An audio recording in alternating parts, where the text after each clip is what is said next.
This is the Sun America NBC Sports Desk. Here's your host, Hannah Storm. An estimated 300,000 spectators on hand this afternoon at the legendary Indianapolis Motor Speedway as NASCAR returns to Indy for the 8th annual Brickyard 400, one of stock car racing's most prestigious events. Hi, everybody. Hannah Storm in our New York studio, and we'll get you out to the coverage of the Brickyard 400 in just a moment. But first, last night in the Busch Grand National Series race, it was held across town under the lights at the Indianapolis Raceway Park, and with 27 laps to go, Busch Series points leader Kevin Harvick in the number 2 car took the lead. Harvick qualified 12th, and he spent most of the night trying to move through the pack. He did survive a scary moment when his car stalled coming out of a red flag with just 10 laps left.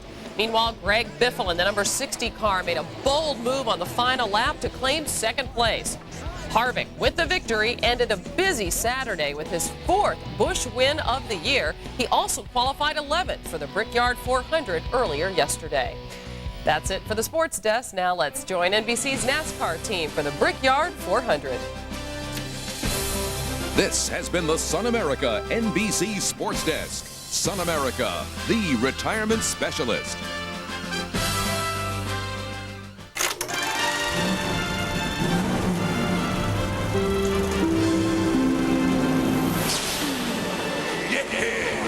It is the home of the bravest, a towering tribute to man, machine, and a dream.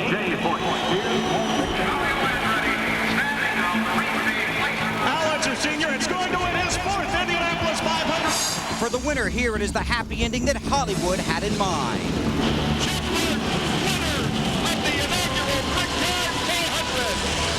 Here, the biggest stars are recorded in black and white, and even the toughest critic gave this one a thumbs up. The history of this place is just more than we can really comprehend. Around the world, around the country, around the block. One word says racing: Indianapolis. Oh, say, can you speed? Give me fuel, give me fire, give me double shot of time.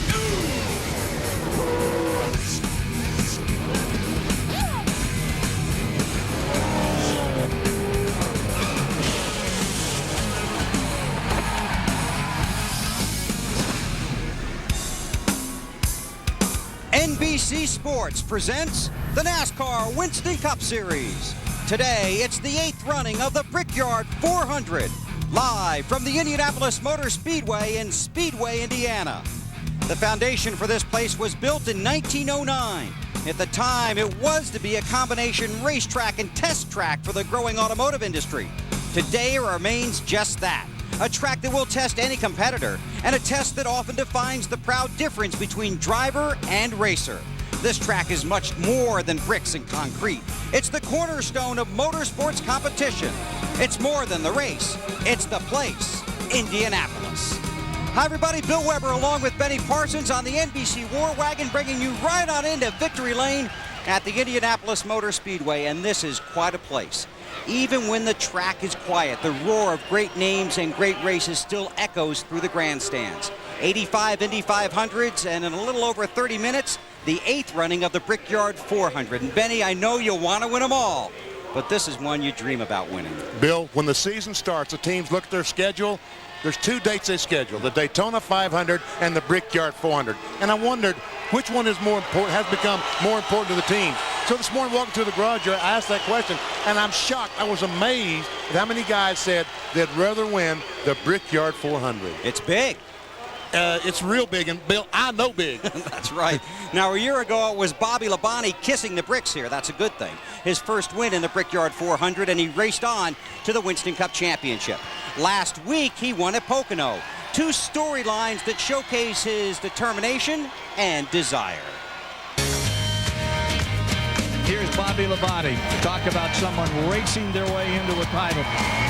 Bobby Labonte is the NASCAR Winston Cup champion for 2000. I got 2 trophies on my mantle over the fireplace, and that's only 2 trophies I have in my house. And one of them is the Brickyard trophy, and you can imagine what the other one is. So that trophy means a lot. Blocking, ducking, diving. Incredible racing in the final laps here at Pocono. his first win as Winston Cup champion. Bobby won at Charlotte last October, clinched the championship in November, but went 24 races without a victory before last Sunday. He won at Pocono. Yesterday he won the IROC race and the IROC championship. Today he starts 15th, and he's with Marty Snyder. And Bill, no one has ever questioned this man's desire, especially to win back-to-back Brickyard 400. So that's what everybody wants to know. What are your chances of repeating here at the Brickyard? Well, we're going to pick up some speed from yesterday afternoon. We didn't quite have the speed, and we fell off a little bit too much, so we changed a few things this morning. Jimmy and I talked a lot last night. Hopefully we made the right decisions. If we did, hopefully we'll be competitive. He's the 2000 Winston Cup champion. It says so right here. Let's hear from the man who's leading the 2001 points. He's with Matt Yoakum. And Marty, two-time Brickyard 400 winner Jeff Gordon knows all too well that special feeling, that mystique of winning here at Indy. He won the inaugural race back in 1994, then again in 98. But Jeff, starting all the way back in 27, and this place is so difficult to pass. What's the game plan to get to victory lane? Well, 400 miles is the game plan. We all year long, we've been there at the end. We've been a threat to win, and at least we need a top 5 here, and hopefully we'll get some track position. And we're going to have to do it in the pits. We're going to have to do it, on the racetrack. But we try to set the car a little bit freer for early on to be in that much traffic. So we might have to make some adjustments once we get that track position. But our plan is to go to the front. I don't know how long it's going to take, but I hope it gets there eventually. He's got 400 miles to pull off his 3rd career Brickyard 400 victory. To Dave Burns. Hey, Matt, last week, Dale Jarrett was the points leader going into Pocono. But by the end of the day, that idea was out the window. That I used to say, all the words that got in the way, all the things that I used to know have gone out the window. All the things that I used to say, all the words that got in the way, all the things that I used to know have gone out the window. Dale Jarrett does not want to have another day like that anytime soon. But Dale, how did you guys recover this week from that disappointment? I don't even remember last week right now. We're at Indianapolis, and that's the thing about our team is you can't dwell on those things. Our guys know that could all change in just a matter of minutes, whether it's this week or the upcoming weeks. We've got a lot of racing to do. We're totally focused on winning the Brickyard 400 today, and we think we've got a shot at it. All right, he's put it out of his mind. The points still say he's got 107 to make up, and he'll try hard today. Back to Bill and Benny on the War Wagon.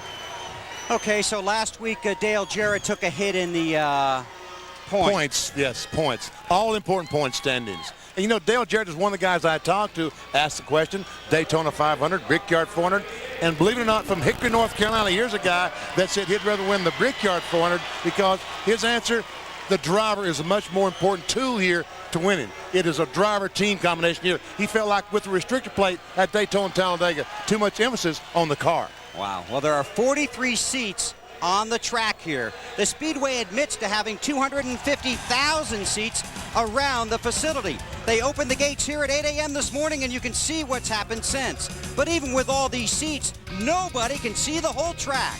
Nobody except you. You'll see every inch of it today, right here on NBC.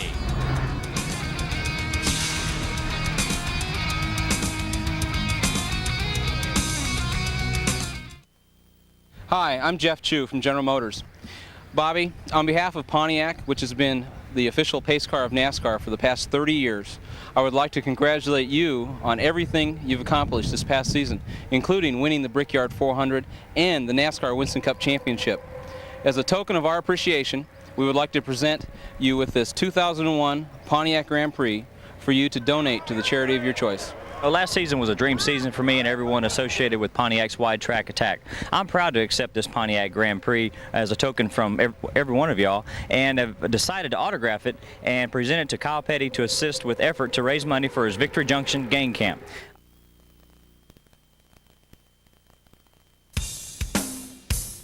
NBC's coverage of the NASCAR Winston Cup Brickyard 400 is brought to you by the Wide Track Grand Prix from Pontiac. Wider is better.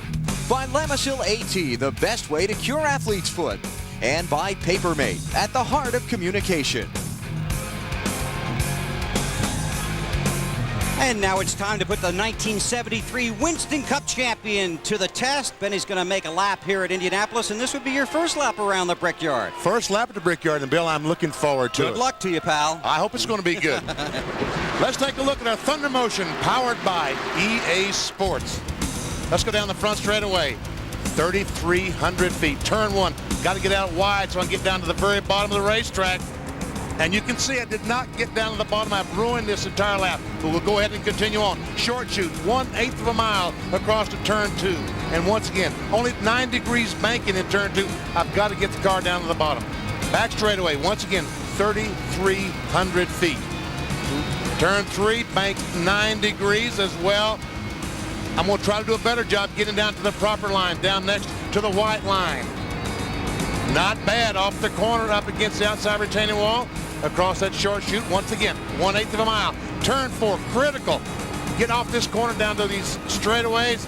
Great corner. You did good that time, BP.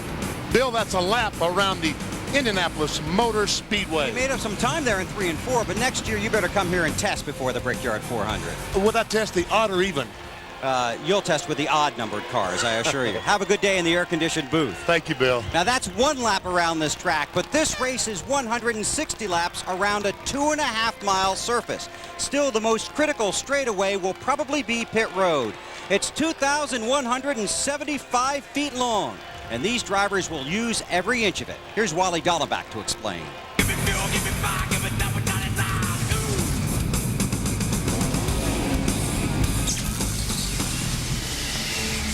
Last week at Pocono, we showed you how wide the racetrack was. Well, Pocono also has one of the widest pit lanes. From the edge of the pit box to the wall is 60 feet wide. That's 3 lanes. Here at Indy, it's a different story. It's narrow, and I mean real narrow. It's only 23 feet from the edge of the pit box to the pit wall. Now, there's a lot of racetracks that have 23, 25-foot wide pit lanes. The difference here is Indy's got this wall. Places like Daytona, Talladega, you've got grass. If things get a little bit congested, you can take to the grass. No harm, no foul. As a driver, my pit stop is done. I've got to rely on my crew chief to get me out. I can't see behind me, I can't see to the right. If he says clear, I know I can drive to the outside lane and go all the way out of the pits. But if he says car high, I have to stay on the inside lane because I know there's going to be a car to my right. When all this is happening, I also have to worry about the cars peeling out in front of me from their pit stalls. These pits are very narrow here at Indianapolis, and a race doesn't go by without somebody getting into somebody on pit lane. Watch for trouble right there today. 43 pit stalls on pit road. They are selected in the order of how the cars qualified. Here's a look at where some of the top teams will pit this afternoon in the Brickyard 400. And when we continue from the Indianapolis Motor Speedway, a trip home for an Indiana favorite who takes the emotions of racing to extremes. Jeff Gordon. But while Tony has been earning those wins, he's also been earning a reputation as a hot-tempered talent that will never be satisfied with finishing second. As Tony goes along, that's an attitude that will never grow old for him because that's how he grew up. When you told him to do something once, he didn't do it then.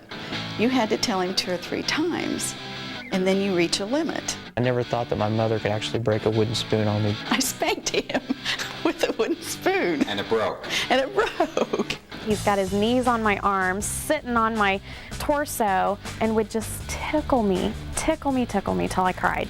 He was just horrible. He was evil. When you were 12 or 13, did you forget to cut the lawn one Saturday by 1 o'clock? And it was probably one of the biggest mistakes I ever made. I got a phone call, and the guy wanted to know if I knew where there's a go-kart for sale. And I said, yeah. I said, I know where there's one. He said, whose is it? And I said, Tony's. I was playing baseball with my buddy, having a good time. Tony's standing there with his mouth open and eyes bugged out, looking at the go-kart go out the driveway. I don't know if it taught him anything or not, but he sure got a shock out of it. Contrary to his brash image, Tony Stewart grew up in quiet Columbus, Indiana, and all he ever wanted to do was race. This is the place where I started my racing career.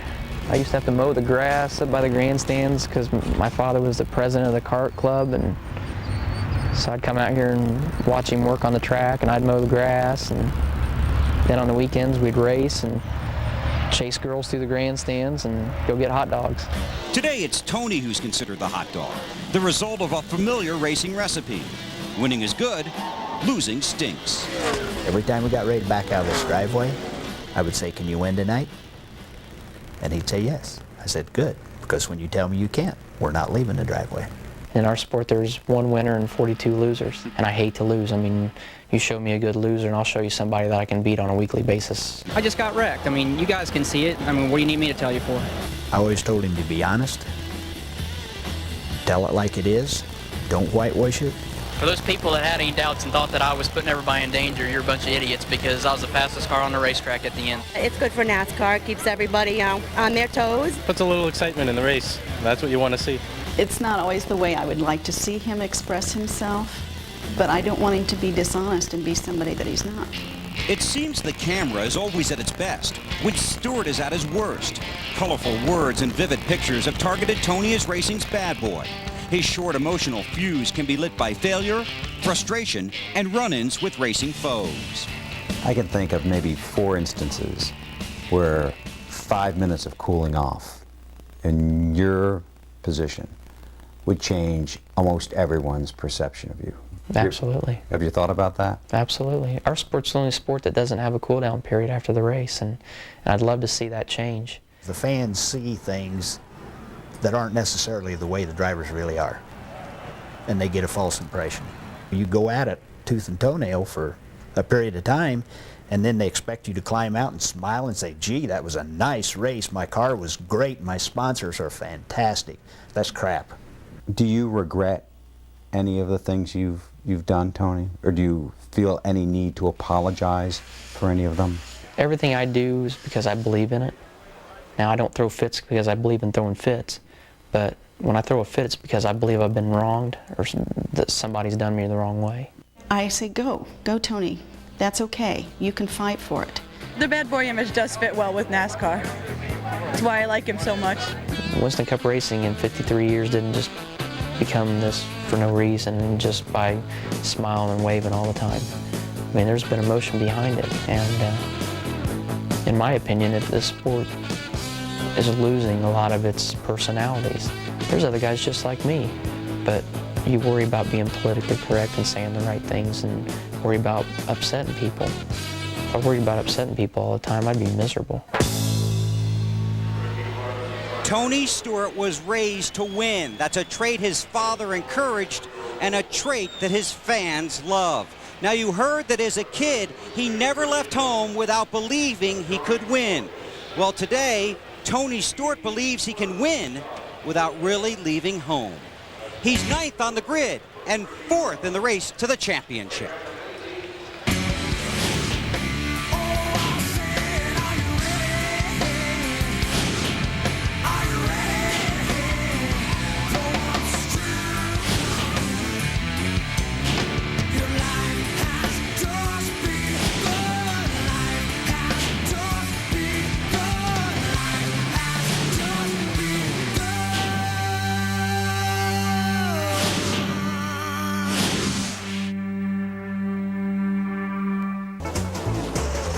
America's legendary racetrack.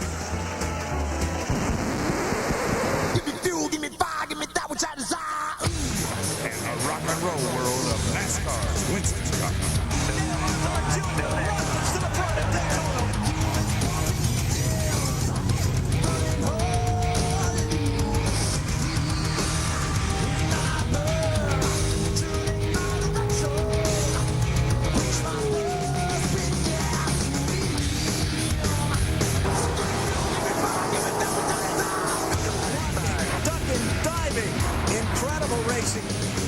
Anything can happen, and the best is yet to come.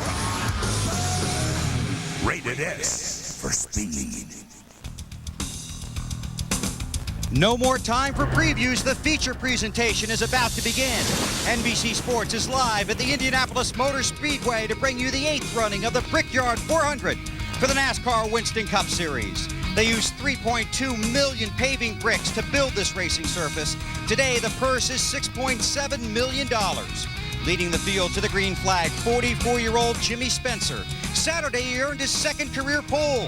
Today, he chases his third career win and his first in more than 7 years. Spencer is just one of 43 stories to be written today. Let's swing through the field, starting with Marty Snyder. Bill, the big topic today will be passing. It's extremely difficult to do here in Indy, but believe it or not, this is a place where you can start at the back and come to the front. Thus the task for Dale Earnhardt Jr. and Rusty Wallace today. They start 36th and 37th. Their plan is simple. Take care of me, and I will take care of you. And while in the marketplace, their sponsors are arch rivals. Today, these guys are the best of buddies and each other's best hope. Let's go to Matt Yoakum. The Yates Rockets of Ricky Rudd and Dale Jarrett enter Indianapolis second and third in points, and today the two teammates will roll off fourth and sixth on the grid. The two drivers have recorded wins in this 2.5-mile palace of speed and history, and they chase more. Jarrett's gunning to become the first three-time Brickyard 400 winner, while Rudd's trying to make it a three-way tie on the Brickyard's all-time win list. But the two title rivals are also focused on the bigger prize, the championship, and hoping one historical trend will hold true for one more season, as the last three Brickyard 400 winners have also gone on to claim the championship. To Dave Burns.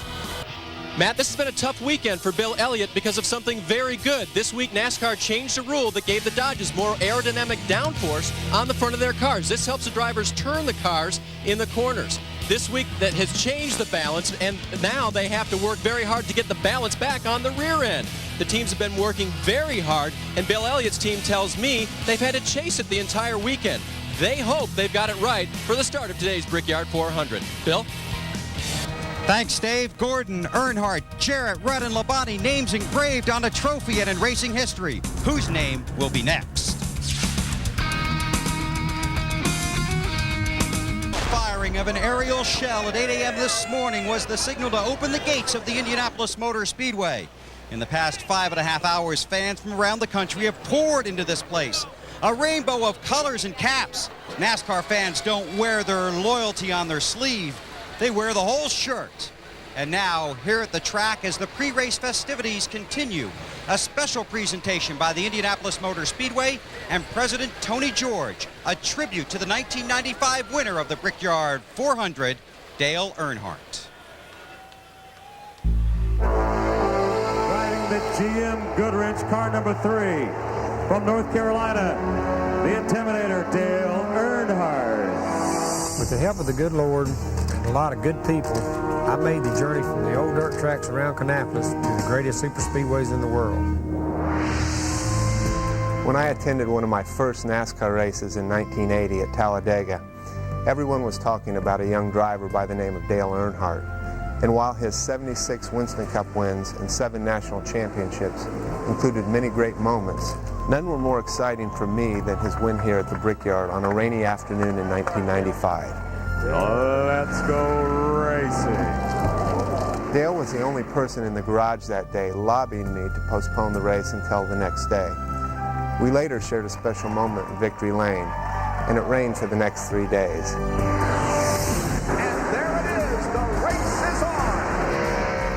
Dale, more than any one person, may be responsible for there even being a Brickyard 400. There's an ominous black cloud closing in and not the weather. So as we enjoy the race today and celebrate its winner, let's also celebrate the life of the great champion, our friend, Dale Earnhardt. Dale Earnhardt has won the second Brickyard 400. The GM Goodrich crew celebrates Dale Earnhardt's 66th victory in NASCAR Winston Cup competition and the richest purse in all of NASCAR. Dale Earnhardt has done it. Well, thank you, Tony. Y'all got a great family and a great racetrack tradition up here. I'm glad I'm the second man that won it, if not the first. We really appreciate it. And NASCAR, I guarantee you NASCAR is happy to be here.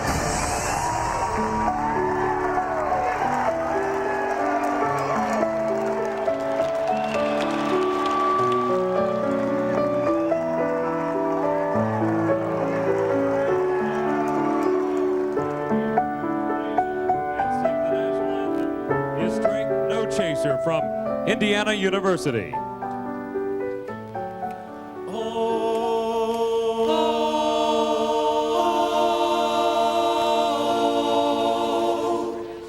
Say, can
And now, to give the most famous words in motorsports, is the chairperson of the Indianapolis Motor Speedway, Mary Hallman George.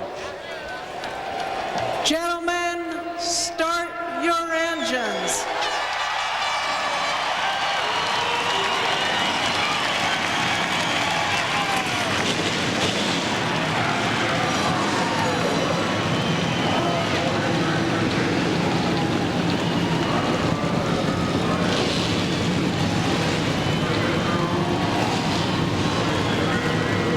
First competitive event to take place at the Indianapolis Motor Speedway was a hot air balloon race.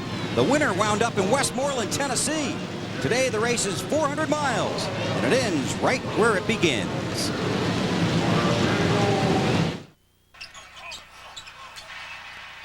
NBC's coverage of the NASCAR Winston Cup Brickyard 400 is brought to you by Dodge and nearly 3,000 dealers who invite you to come see what's new. By the Dew Crew, fueled by Dew. By the Home Depot, the official home improvement warehouse of NASCAR. And by Subway, showing the world how great a fresh-made sandwich can taste. Subway, eat fresh.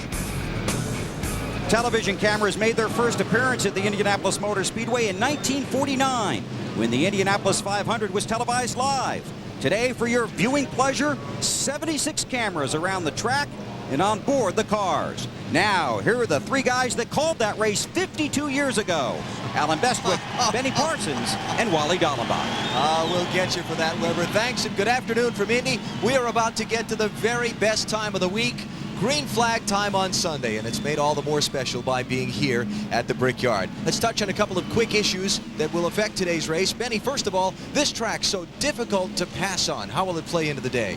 Well, it is difficult to pass because the turns are only banked 9 degrees. But Rusty Wallace is starting 37th. And Alan, I guarantee, folks, I guarantee you, they're planning on winning the race. I talked this morning to Robin Pemberton, and never did he say, we're going to run 20th today. He only talked about winning. So I guarantee you, we will see some passing.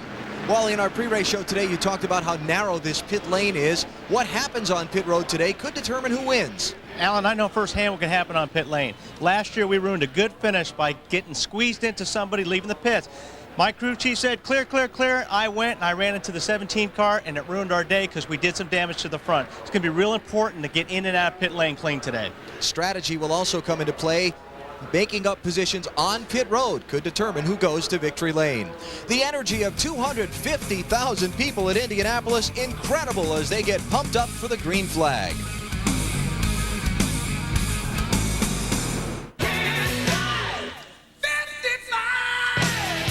Budweiser, the official beer of NASCAR, is the proud sponsor of the Bud Pole Award given to the fastest qualifier at each NASCAR Winston Cup race. Jimmy Spencer won his first pole in 7 years. Yesterday in qualifying since 1979, Anheuser-Busch has awarded more than $7 million as title sponsor of NASCAR's Pole Award program.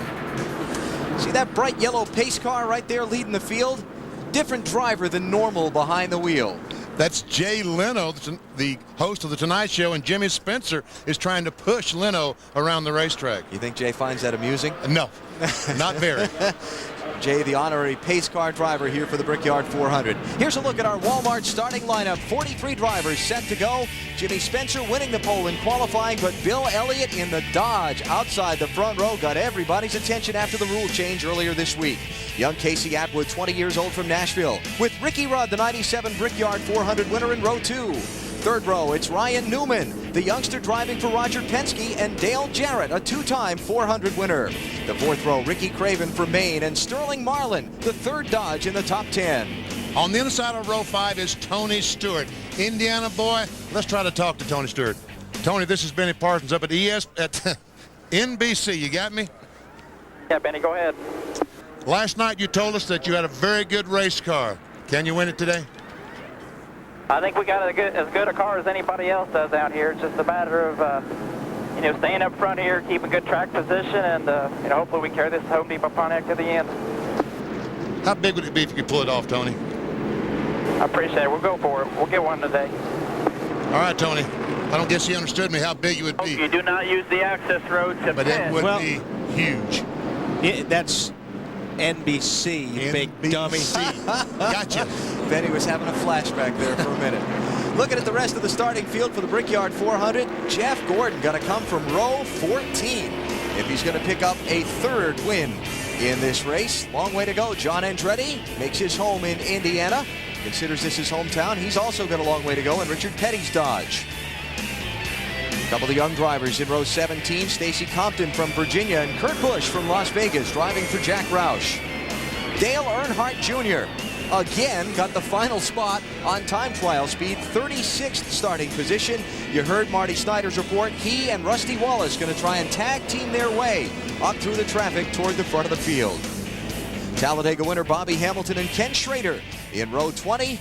Jerry Nadeau driving for Rick Hendrick and Robbie Gordon subbing again this week for Mike Skinner in row 21. And it is Buckshot Jones once again bringing up the back of the field. That's the third time in 4 weeks he has qualified 43rd. Failed to qualify 11 drivers. Look at the names on this list too. LePage, Wallace, Petty, and Shauna Robinson failing in her bid to become the first woman to make the Brickyard 400 field. Understand Terry Labonte has made an unscheduled pit stop before the green flag. Dave Burns, what's going on? Alan, a lot of people go in and out of these cars before a race, including the crew and sometimes other people who work with the telemetry that give us the data to get data on the air for our fans. And someone sometime this morning left the window on the right side loose. It fell in. NASCAR allowed them to come back down pit lane and put that back in. They did not penalize them, gave them their spot back on the track. Well, that was very nice of NASCAR to do that. Look at Kenny Schrader back there in about the 38th position. And at Pocono last week, a racetrack similar to this, Schrader was very, very strong. He's got a long way to go to get up front and have a shot at winning the Brickyard 400. 160 laps makes up the 400 miles. Better than 250,000 fans come to their feet, ready for the start of the 8th Brickyard 400 at the Indianapolis Motor Speedway. Jimmy Spencer and Bill Elliott bring the field down for the green flag.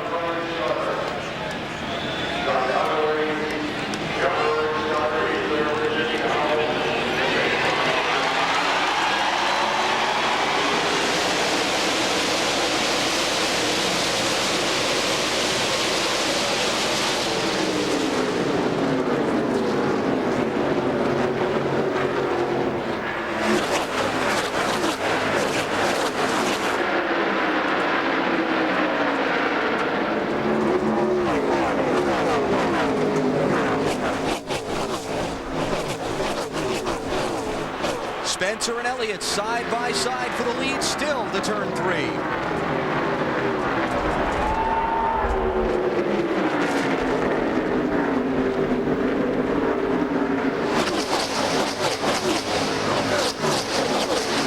I got a nickel says that camera doesn't finish the race.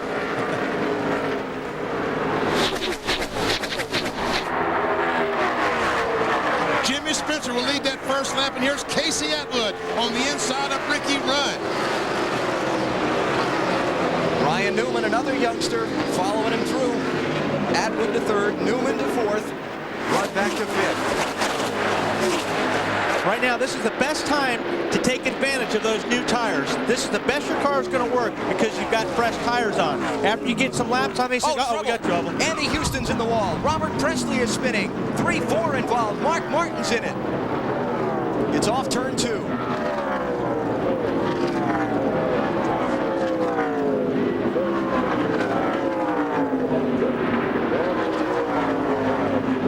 That's Robert Presley in the 77.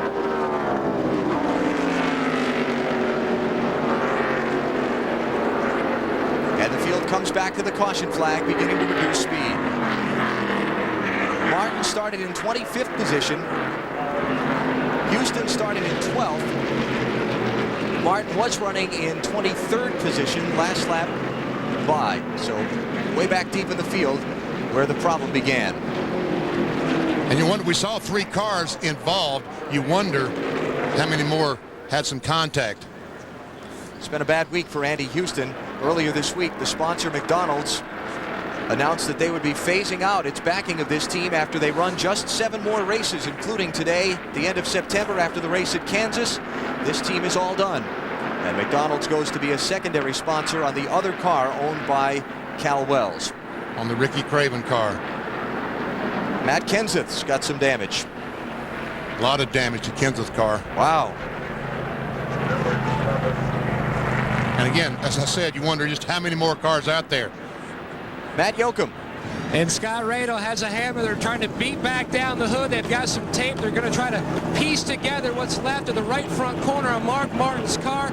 He's pushed the grill back in, so they're probably going to have some water temperature problems unless they fix that. They're trying to get this car repaired as quickly as possible and get the car back out. He'll probably bring it back in so they can work on it some more before we go back to green. Tough break for Mark Martin. Let's take a look at what happened off of turn number 2 as they worked lap 3 of the race. Pretty deep in the field this all started. It looked like Houston, I don't know if there was contact, but all of a sudden his car is going round. And he slammed that outside wall hard with the left side. And look at all these cars down to the inside trying to find a way through. One more shot.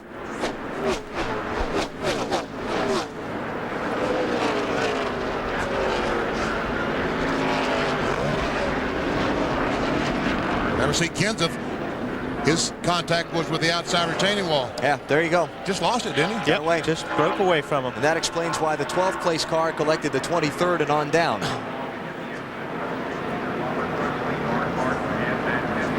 Rusty Wallace started back in 37th spot. This all happened in front of him. Let's ride with Rusty.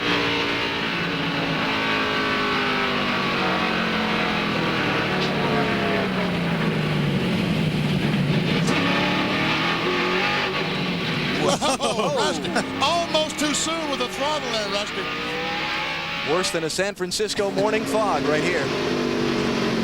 Boy, when you're driving into this and you can't do anything, try to keep the car straight. If your spotter's saying go low, then that's what you do. A lot of these guys got through really clean. We talked about passing, folks. That is the easiest way to pass. If you can get them all stopping, just drive down to the inside. Steve parked the one car. Luckily, he was not involved in this. Last night in happy hour in the last practice session, he was the fastest car. And Park showing currently in 12th position in the Dale Earnhardt Incorporated Chevrolet. So we're under caution early in the Brickyard 400 at Indianapolis. You're watching NASCAR on NBC. Follow me, everything is alright. And if you want to leave, I can guarantee you won't find nobody else like me.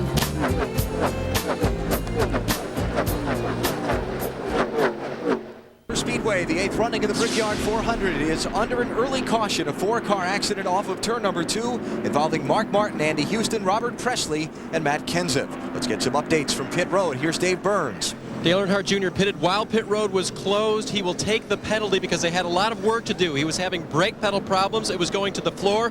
Plus, he had some damage to the car that they're working on now. The left front fender brace was separated, so they repop riveted it in there, hoping to fix that problem for Dale Jr. He's also running hot. They took some tape off to try to accommodate that. Let's go to Marty.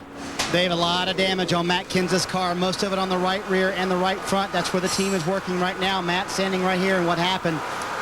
Something started in front of me. I don't know. I just saw smoke. Somebody started spinning off turn 2, and me in the 77 got slowed up by another car. And the 77 slowed up, and I got in the back of him just a little bit. At the same time, whoever was behind me got in the back of me pretty hard and pushed me into the 77, then spun me out. So I don't know, kind of victim of circumstance. You know, we just couldn't keep it straight for a couple laps, I guess. They had a great day in happy hour yesterday. The car was very fast, but it will be an early day on Sunday for Matt Kenseth. Let's go to Matt Yoakum. Jimmy Finning is Mark Martin's crew chief. Jimmy, how significant is the damage to the front of your car? Well, we got to get the valenless back down. You know, we're way too high, so we got to get it down so we get some, you know, with that valence up, we're gonna push like crazy. That's Jimmy Finning, Mark Martin's crew chief. They've got the pit sign out. They're going to try to bring him back in one more time and fix the aerodynamic problem he now has in that right front corner. Well, let's see how high the right front corner is. The Dodgers last week got to kick their nose out just 2 inches, and they were talking about how much difference it was going to make. Well, there, the right front corner of Mark Martin's car is pushed up, so there's no way in the world of going around the racetrack without plowing like a snowplow. Right, and because the reason for that is the air is going to get up underneath that nose, and it's going to create lift in the nose, and that actually feels like it's pulling the front tires off the racetrack. So when you turn the wheel, it won't turn. Jeff Gordon running back in 19th position. One of the dangers of the championship leader starting back in traffic, where Gordon did in 27th spot. Remember Pocono last week when Dale Jarrett got wrecked? Here's Gordon coming up on the accident. Yeah, I watched him come through from the other side, and it was pretty impressive.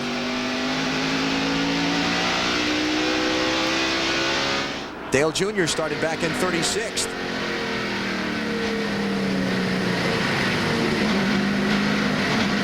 Jeff had a whole lot easier time of it than Junior did. Moving obstacle course for Dale Jr., who continues to come on and off pit road, getting repairs made to the Bud machine. The restart when we come back to Indy. Indianapolis Motor Speedway, about a quarter lap from the restart in the Brickyard 400. It is Jimmy Spencer leading. Here are the cars involved in the crash. Got some damage one way or another. Ken Schrader had the nose pushed in on his car. You see the others who we've reported on already. So sad to the second lap of the race be involved in this Mark Martin situation after at least looking at running 400 miles and at probably a reduced speed. Plus, it's Indy. You talked about Benny. They circled those two dates on the calendar, Daytona and Indy. He didn't get 5 laps into Indy, and his chance to win's over until another year. Jimmy Spencer bringing the field down for the restart. None of the leaders pitted. All those who stopped were toward the back of the field already.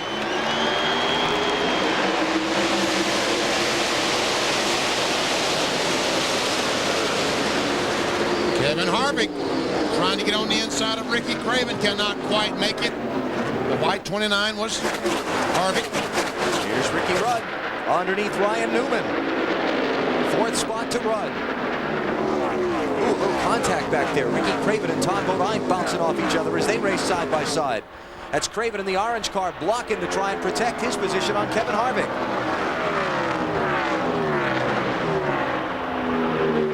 That's where you want to be going into turn 3. You want to be down on the bottom, down on the inside. 9th place we're looking ahead at. Made Todd a little angry. Said, I'm not giving that spot up. I'm not giving way. I'm going to race you this corners and try to beat you back to the line. And he's doing a good job of it.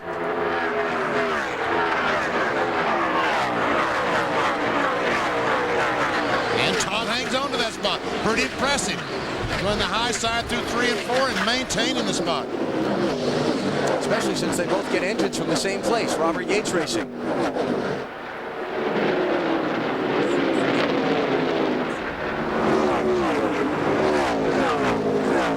As mentioned, Dale Jarrett lost a couple of spots in the opening few laps.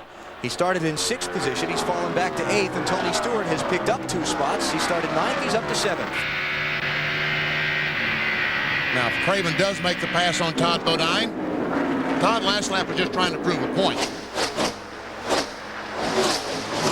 That's 9th place for Craven. You know, what we call a one-groove racetrack, okay? So the reason you say that is to get around this racetrack fast and have a good lap time, you have to use all of it. You got to go all the way down to the bottom, almost hitting the grass in the corners, and you got to use all the way to the exit on the wall. So in order to take that spot away, that's what you have to do. You've got to take away their racetrack. And that means sometimes getting down in there and getting your nose up on the door and letting that guy know you're there, so he'll have to get out of the gas. Let's check out the telemetry on board with Kevin Harvick. Comes off the corner at around 150 miles per hour. Down this 3,300-foot backstretch. 8,000 RPMs. It's building 175. Looks like about 190 miles per hour when he gets down to 195 to turn 3.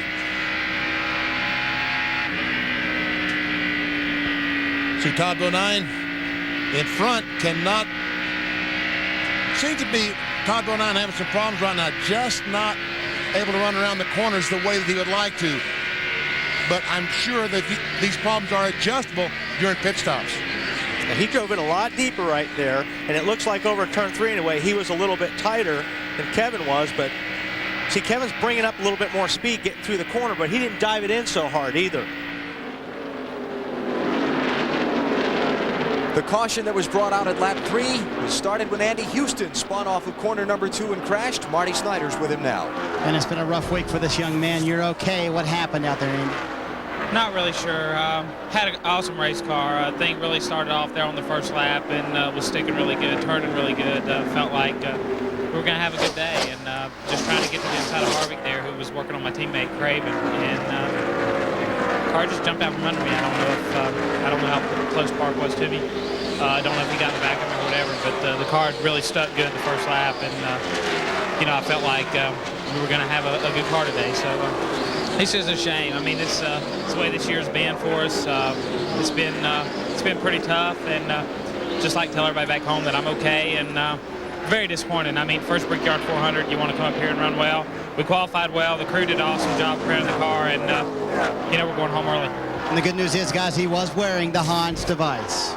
Okay, now watch here. All these guys are lined up with Kevin. Todd's going to have a hard time getting back in line.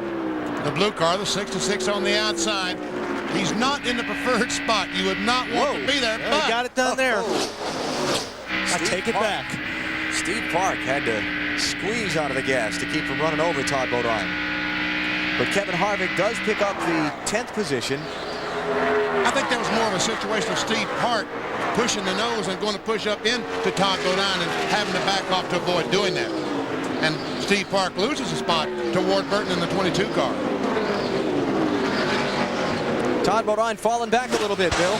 Yeah, Alan, common problem, he's very tight, and they underscored the word very. So that's going to be a problem for him until they get in and remedy that situation. 66 car, very tight. And that's not going to get any better. As you burn the tires off, you burn the fuel off, it's going to get worse. Andy Houston just said a moment ago that the car turned good. The car was really good and turned well. I'm afraid that it turned too well, and that's why the car's turned out from under. These other cars are really tight. You turn, and the car's trying to plow or go straight. His was just the opposite. Well, a lot of guys yesterday, after happy hour, because they were so tight, they loosened up their cars. They didn't get another chance to practice. So they're finding out right now if they went too far or they didn't go far enough. Perhaps the 96 loosened it up after happy hour, and they went that little bit too far. Ward Burton in the 22 picking up another spot off of Todd Bodine. So Todd back to 12th place. There's Ward driving for Bill Davis. And when you're tight like that, you can't get off the corner, and that's where these guys are beating them. And if they're lined up behind you, they're going to pass you down the straightaway. John's going to be all right. Yeah, it's probably feeling a little bit more because of that bar change. That's Tommy Baldwin, Ward Burton's crew chief, talking to him about their car. Jeff Gordon has lost a number of positions since the restart.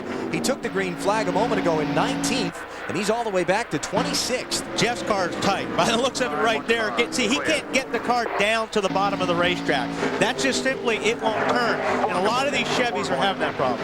Got another. In the corners, I can't even turn it, and then the thing's pushing so bad once I get in there, it's awful. There you go. Got another report that Gordon he's also not pleased with his engine. He said it's just not pulling up off the corner. It won't when it's pushing. You're right. When you're tight, you think you've just dropped 100 horsepower out of that motor. When they get that car working, you get more motor. And if you're new to NASCAR, the term pushing and tight, those are interchangeable terms for something called understeer. Front tires don't grip as well as the back tires, so the car doesn't want to rotate around the bend. Well, see, Jeff Gordon, he can make the car turning by backing off earlier, not getting on the throttle, but he can't keep up. So in trying to keep up with the competition and drive it in as far as they do, get on the accelerator when they do, then the chassis is just not adjusted properly. Let's show you what we mean by a tight race car as we go to our NBC animated garage.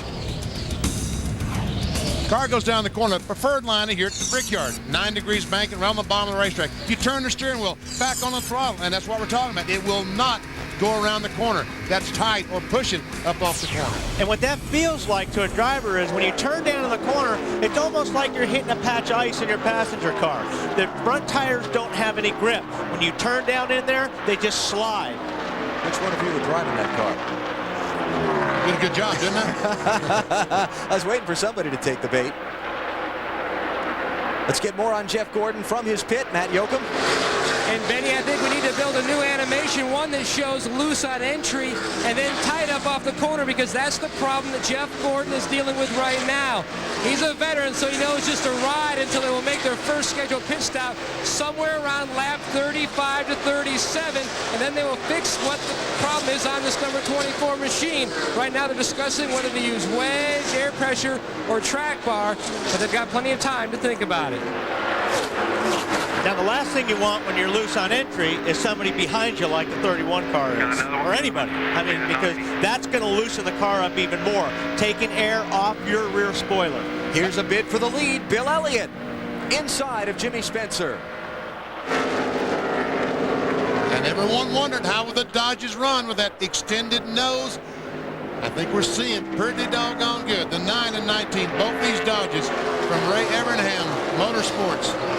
Running first and third, Sterling Marlin in a Dodge is running 6th. Ward Burton in a Dodge is running 10th. There'll be howls of protest from the Ford people if the Dodges run this well all day. Sorry, Alan, but see how that 19 car down underneath the 26? That is the key to getting around Indianapolis Motor Speedway in one of these cars. If you can get down to the left side of that car, the corner's yours. And now that we're 17 laps in, beginning to see some wear on the tires, and that's going to affect the handling if your car's not driving very well. It's really going to get magnified as we put more age on the rubber. As you burn fuel and wear the tires, yes, whatever the car's doing, it becomes more and more magnified. And that's the concern. That's the problem that the Dodges had beforehand. After they burned some fuel, after the tires were worn a little bit, they could not get the cars to turn. And that's why NASCAR allowed them to extend the area under the front bumper by 2 inches. It's been since 1994 since Bill Elliott has won a NASCAR Winston Cup race. He's in the lead early in the Brickyard 400 at Indianapolis.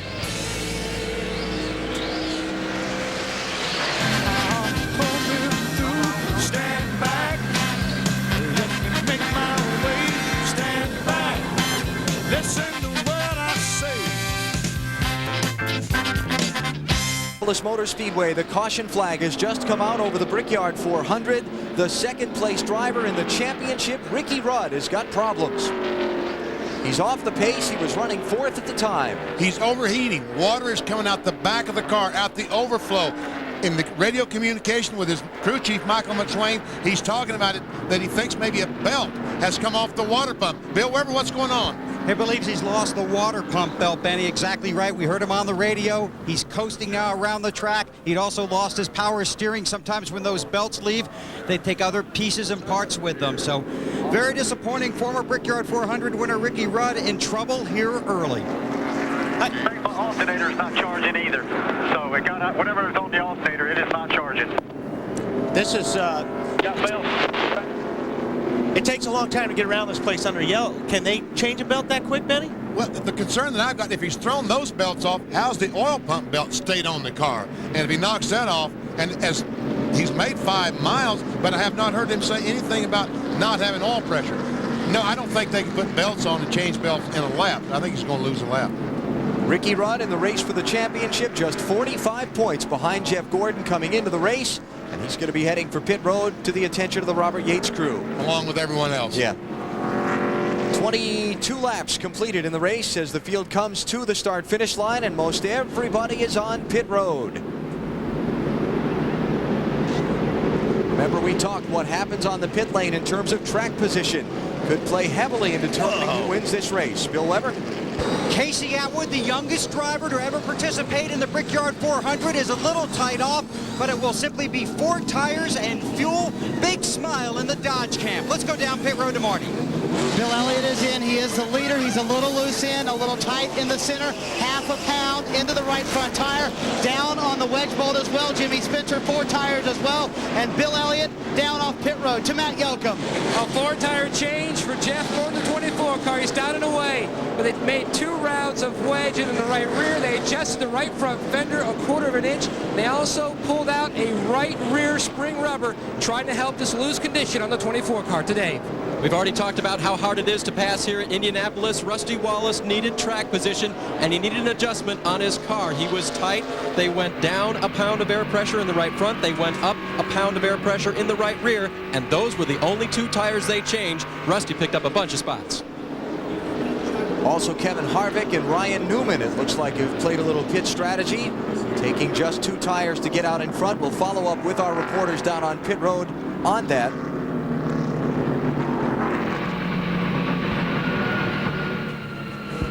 Looks like Dale Earnhardt Jr. has been into some contact on pit road. Wally, you talked about this earlier. There you go, right there. And I'll tell you what, that did not help the 8 car whatsoever, because what he just did, he just crushed the left front corner in on that nose. Watch, give another hit. Earnhardt, you're not happy with that. Hit him. There you go. But see right here, that area right there, guys, that just hurt the downforce of that 8 car big time, and that's going to really hurt here. Got some more action on pit road. Ken Schrader, Bobby Hamilton, crunch, bottom of the screen. And Junior also made contact with that wall that you talked about, Wally. That was very, very close to pit road. Yeah, when you're under yellow here, you can't get away from it. I mean, if you can get through a pit stop without somebody hitting somebody, it's amazing. And you see 3 of the cars involved in the contact coming back to pit road, right of the screen. Earnhardt Jr., Schrader, Hamilton. Got to come back in, make repairs. Dave Burns. Alan, they are back in with Dale Jr.'s car, and we can see the damage on the left front side. Doesn't look like they're yet going to go to that until they take off the left front tire, perhaps. And now the team will jump in there and try to hammer that back out. Just a little pull and a tug, and they're going to take all 4 tires at this time and top him off with fuel. But they're pulling on it just to try to massage it to be as close as it was to the original configuration. And remember, he's taken this hit plus the one that he took when he was involved in the earlier wreck early on in the race. Let's go to Bill. Well, they continue to work under the hood of Ricky Rudd's Texaco Haviland Ford. They've got a new water pump out. They've got belts all over the place screaming for socket wrenches. Remember, Rudd is one of the top 3 contenders in the race for the championship, coming in here second in Winston Cup points, but losing valuable time at the Brickyard, a race he so dearly wanted to repeat as a winner of. He also wants to continue that challenge for the championship, but he's losing laps and points on pit road. Matt. Bill, Johnny Benson has made his way back to pit road. They lost a lot of time on their initial stop because they didn't get the lugs all on, so that took extra time. So then they figured they're already at the back. Let's bring the car back in, and we'll adjust. They're going to put a spring rubber in the right front. Alan. Ryan Newman is the new leader of the Brickyard 400. You're watching NASCAR on NBC. Indianapolis Motor Speedway, courtesy of the United States Army, an army of 1. Set to go back racing in the Brickyard 400 as the field completes 25 of the 160 laps that make up the distance. The first 2 cars in the picture just took 2 tires in the pit stop. The 02 is Ryan Newman. The 29 is Kevin Harvick.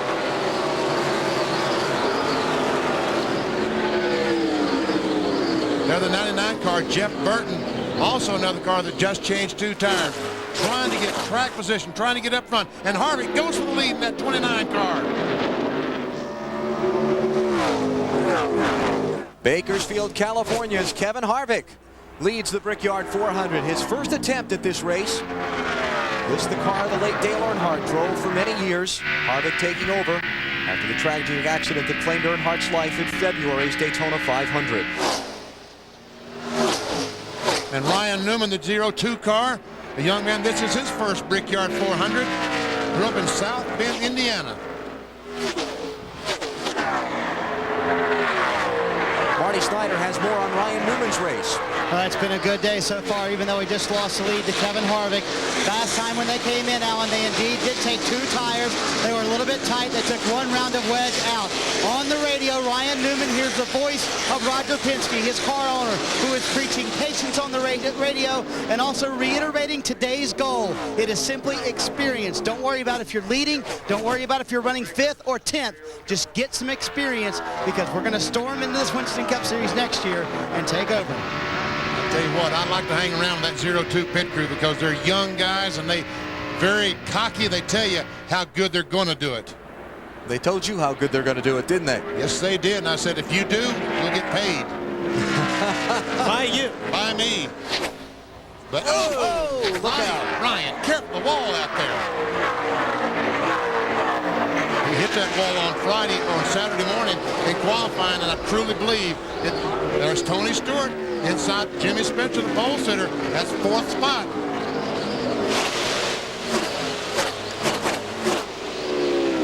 Jimmy Spencer now this morning, we're looking at the intervals, you know, the speed through the turns down the straightaway here at the Indianapolis Motor Speedway, and both of us agreed if Ryan Newman had not brushed the wall off turn 4, he would have been on the pole for the Brickyard 400. There's Ricky Rudd, who came back onto the racetrack 2 laps down after his crew attempted repairs. Obviously, things are still not right with this Ford. Got a lot of drivers running the Brickyard 400 for the first time today. You see the 2 highlighted in yellow. Those are in 1st and 2nd place in the race. Bill Weber has more on Ricky Rudd's problems. Bill? Well, we're walking down the crowded pit road here at Indy with Michael McSwain, the crew chief for Ricky Rudd. He's talking to his driver.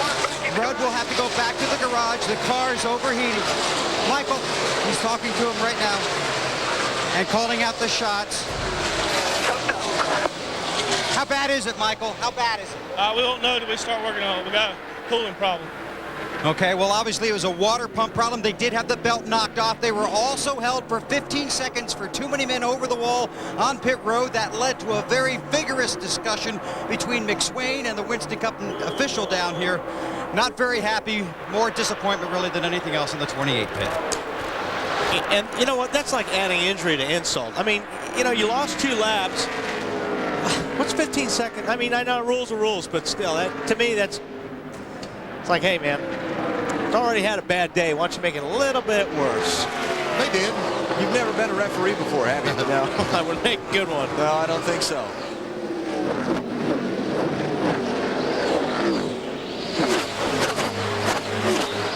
I see Sterling Marlin, that 40 car, creeping closer and closer to that 2nd place car. Ryan Newman, Sterling Marlin in another Dodge. Sterling driving for Chip Ganassi, the winning car owner of the 2000 Indianapolis 500 here. See, right now the NASCAR folks are just tickle pink. They're proud as a peacock because they've got a Chevrolet, a Ford, a Dodge, and a Pontiac running 1, 2, 3, 4. Well, they better take a picture because I don't think it's going to last that for too long. The Dodgers are looking really good right now. Remember? See, go ahead. See how the Sterling? Underneath that Ford, and I'm telling people, that's so important here in Indianapolis, is to drive underneath the guy getting off the corner. That is a key to pass people here, because once you get to the next corner, really, if you're on the inside, that's where you want to be, because the guy on the outside just doesn't have the grip out there. Newman's hanging with him. Now, if they come off side by side here, really, whoever that 20 car goes with, that's really important, but Sterling made the pass. Clear. And here comes Stewart underneath Ryan Newman. Sterling Marlin to 2nd spot. Tony Stewart to 3rd. Jimmy Spencer will try and follow him through in the 26.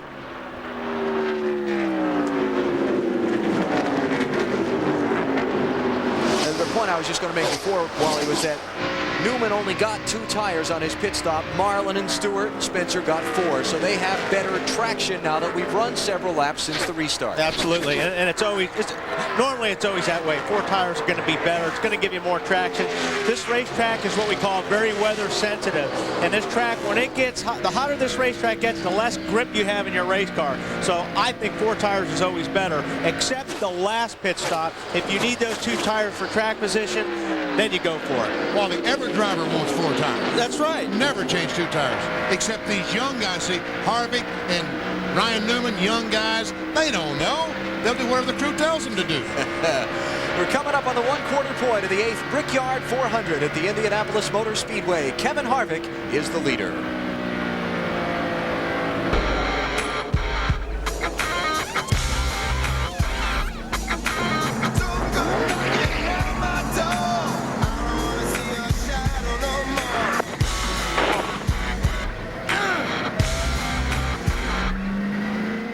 Motor Speedway, we are under caution in the Brickyard 400 for an incident involving Ryan Newman. We'll show it to you in a moment. Here's our NASCAR Busch Series update. Kevin Harvick last night at Indianapolis Raceway Park, a half-mile track across town from here, stormed from 14th to win in the final laps. The 200-lapper there. And a day later, he's leading here at the big track. Makes no difference to him. Half-mile racetrack, 2.5-mile racetrack, they're all the same. Now, here's what happened to Ryan Newman to put us under caution. He just lost 3rd spot to Tony Stewart in the orange car. Yep, got underneath the 02 car, he probably started getting a little bit tight, that aero push, and got into the 02 car, but the 02 car obviously got the worst of it. And, you know, Jimmy, you got a good race car. Mellow out, buddy, because I'll tell you what, you don't forget, but there's 43 other guys here that don't forget either. That's Jimmy Spencer in the 26 you're talking about. There we see just that little bit of contact right there. 02 car has to chase it up the hill to try to save it. Right rear goes in, and then he hits the wall with the right front. And that's the one that really did the damage, that blow to the right front. And a look back from Tony Stewart's car.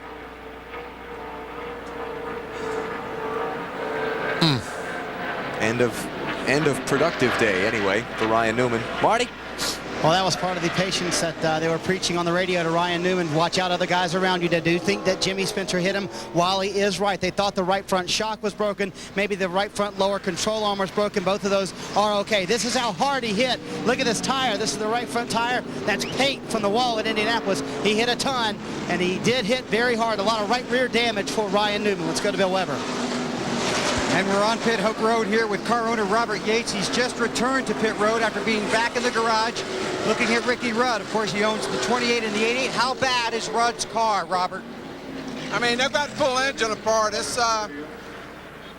threw the belts off. It's not really a mechanical change. It's not anything new, but we throw a belt, roll the belt. They're like they're stretching, and maybe we should have paid more attention and gone to a different setup, but I'm worried about the 88, so I'm getting some stuff here for the 88 here. So you think there might have been a way you could have prevented this from happening? Well, if we went back to the old two-belt system, but, I mean, we've been running this for 2 years, and but their belts all of a sudden started stretching, so we got a problem. It's hard to win these championships, isn't it? You know, there's a lot of people, a lot of parts that go in these vehicles, and you have to rely on a lot of cross-checking and have a little luck, too.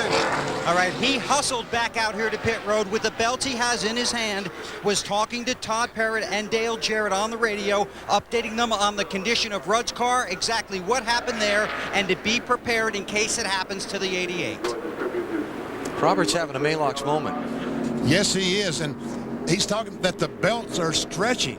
So, I mean, I can't imagine what is causing that problem unless it's a problem from the manufacturer of the belts. Here's an update on the Coca-Cola Racing family of drivers. Having a pretty good day so far. John Andretti particularly started back in 30th in Richard Petty's Dodge, and he's up to 12th.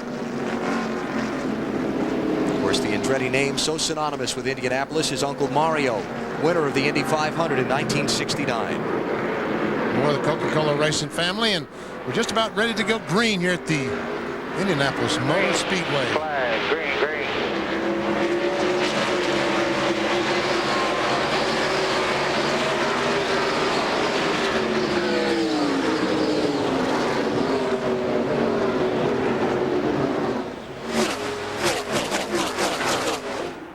Dave Blaney's in the wall on the front stretch on the restart. Caution's back out. There is oil all over the front straightaway. Drivers need to be careful when they come back around to the caution flag. Looks like they have reduced their speed dramatically. All the spotters around the racetrack and their crew chiefs have told the drivers, look, there is oil all over the speedway. Do not hit the oil. When these race cars hit those oil slicks, no control whatsoever. It's almost like hitting ice. And it'd be pretty embarrassing to crash under yellow. But it's been done by many, many. Have you done that? Oh, certainly. That's why he threw in the many, many. You see the streak of oil running all the way down the inside of the front straightaway. The drivers being careful of that as they come back around to the caution flag. Hey, Wally. Yes. A guy named Sneva did it here before the green flag, didn't he? Yes, yes. Well, he didn't hit the yellow, but he did crash on the pace lap. That's right. And I'm sure he appreciates you bring that up. Well, you prompted me on that earlier in the weekend, reminding me of all the dangerous things that can happen here. You know how tight pit road is and things like that. So if I see Tom, I'll pass him along your number. Ohio's Dave Blaney behind the wall. Let's take a look at what happened on the restart. This is looking down from turn 4. See, I saw these cars jump out on the restart from the other angle, but we didn't finish what happened. And, you know, it looks like somebody missed a shift or something, but he got in the back of somebody. Yeah, somebody didn't go, and he was on the gas and got him. And that's what happens on these restarts. You're so close to the guy in front of you. When you make a restart and you're jamming gears, if the guy in front of you misses a shift, you don't have time to do anything. Under caution for the 4th time in the Brickyard 400. You're watching NASCAR on NBC. Well, the Brickyard's there to crucify anyone who will not learn.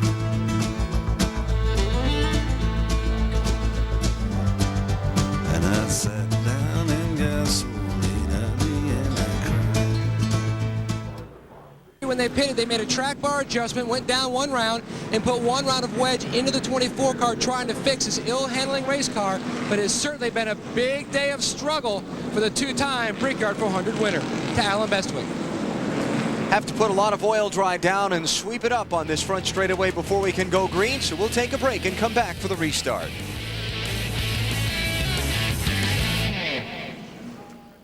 Step Up by Kellogg's, the official breakfast food of NASCAR.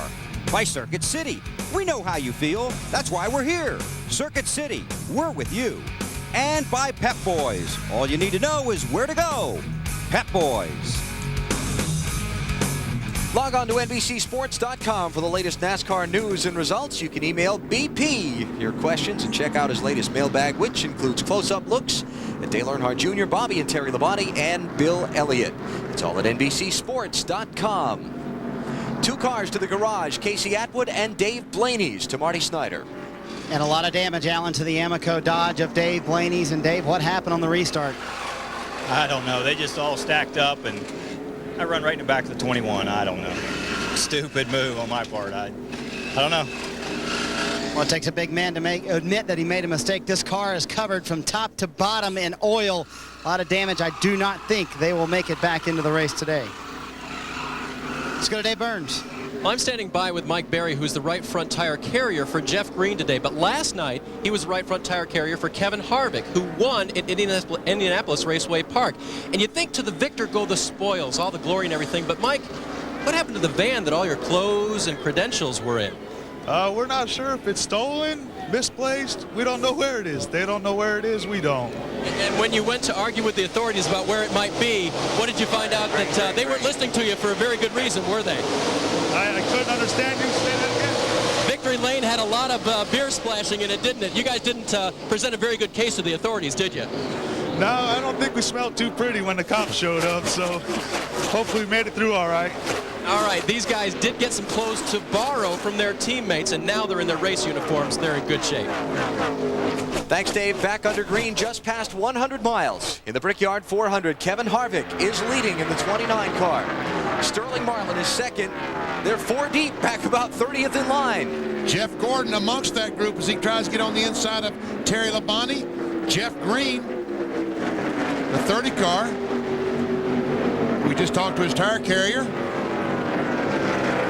Dale Earnhardt Jr., Ron Hornaday trying to get by Buckshot Jones. The green car is Hornaday. The blue 44, Buckshot Jones.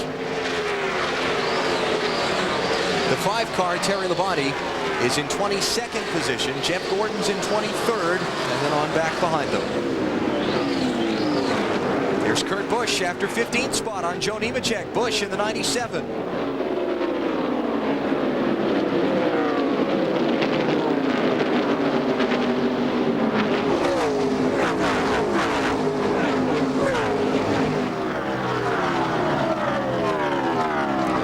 Back, Hud Strickland, Johnny Benson, and Terry Labonte getting by Robbie Gordon in the 31. Almost said Mike Skinner. Gordon subbing for Skinner, who was injured in a crash at the Chicagoland racetrack a couple of weeks ago. And you know, Hut was in that deal with Earnhardt Jr. I don't think Hut's car is probably going to be hurt so bad because he got hit in the door. And that's not really as important as those front fenders.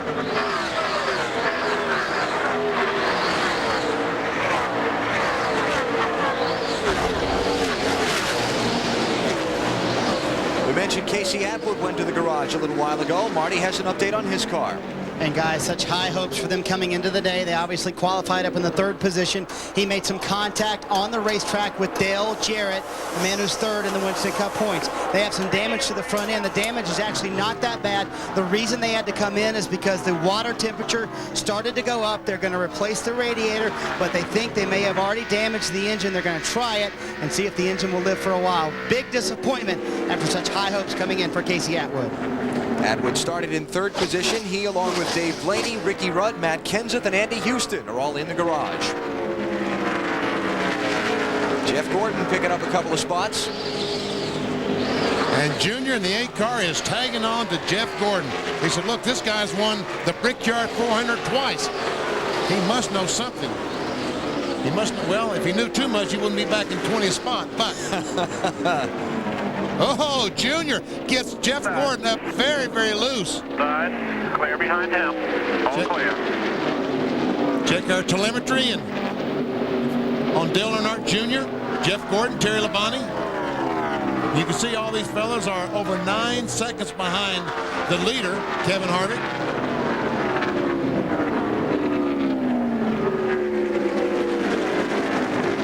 And the harder they have to race in this traffic, the farther behind they're going to get, while Harvick's out in front with clear sailing. Here's a challenge for the lead. Sterling Marlin is after Kevin Harvick. And look who's back in 3rd spot. Tony Stewart, that 20 car. 3 Whoa, look out.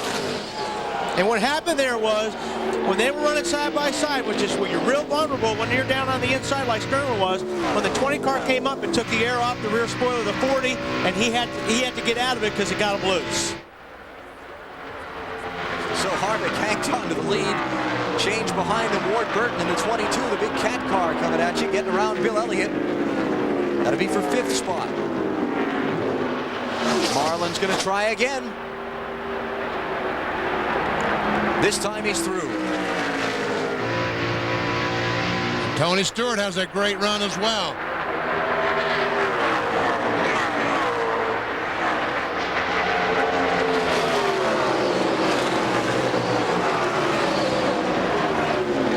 Harvick just backs off and just squeezes in that hole between Jimmy Spencer and Tony Stewart. Huge round of applause from the partisan Indiana fans for their hometown hero, Tony Stewart, as he goes to 2nd spot.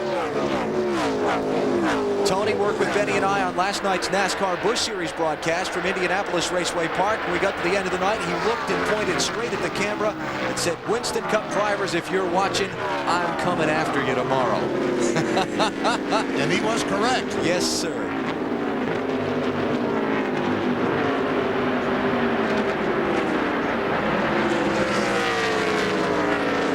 Let's go back and take a look. Here's what Tony Stewart had to say at the close of our show last night.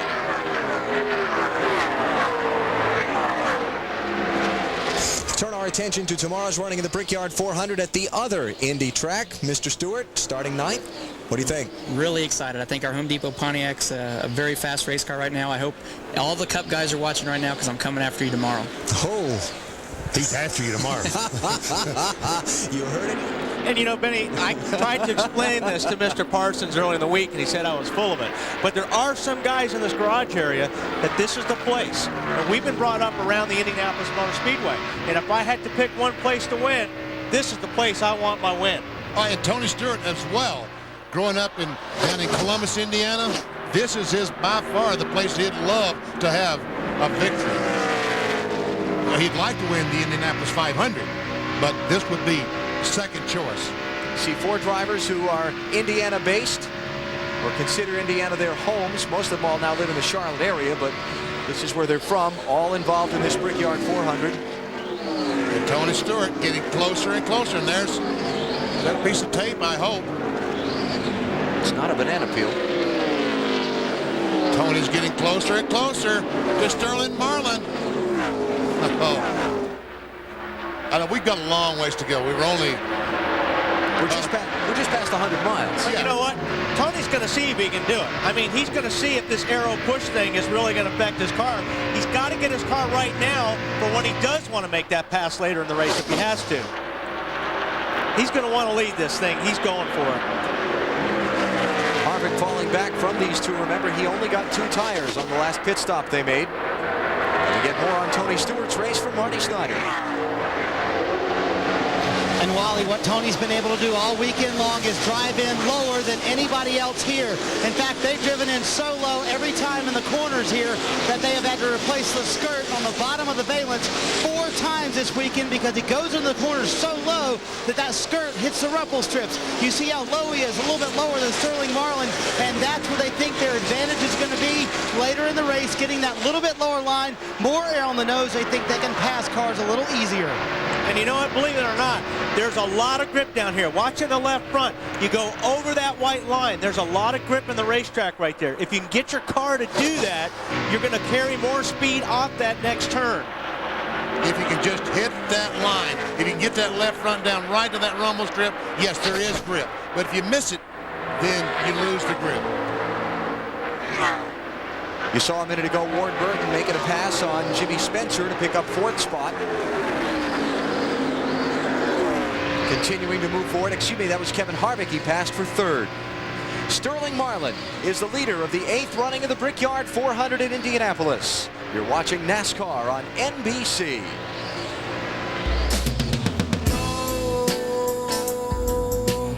I'll see better days. I know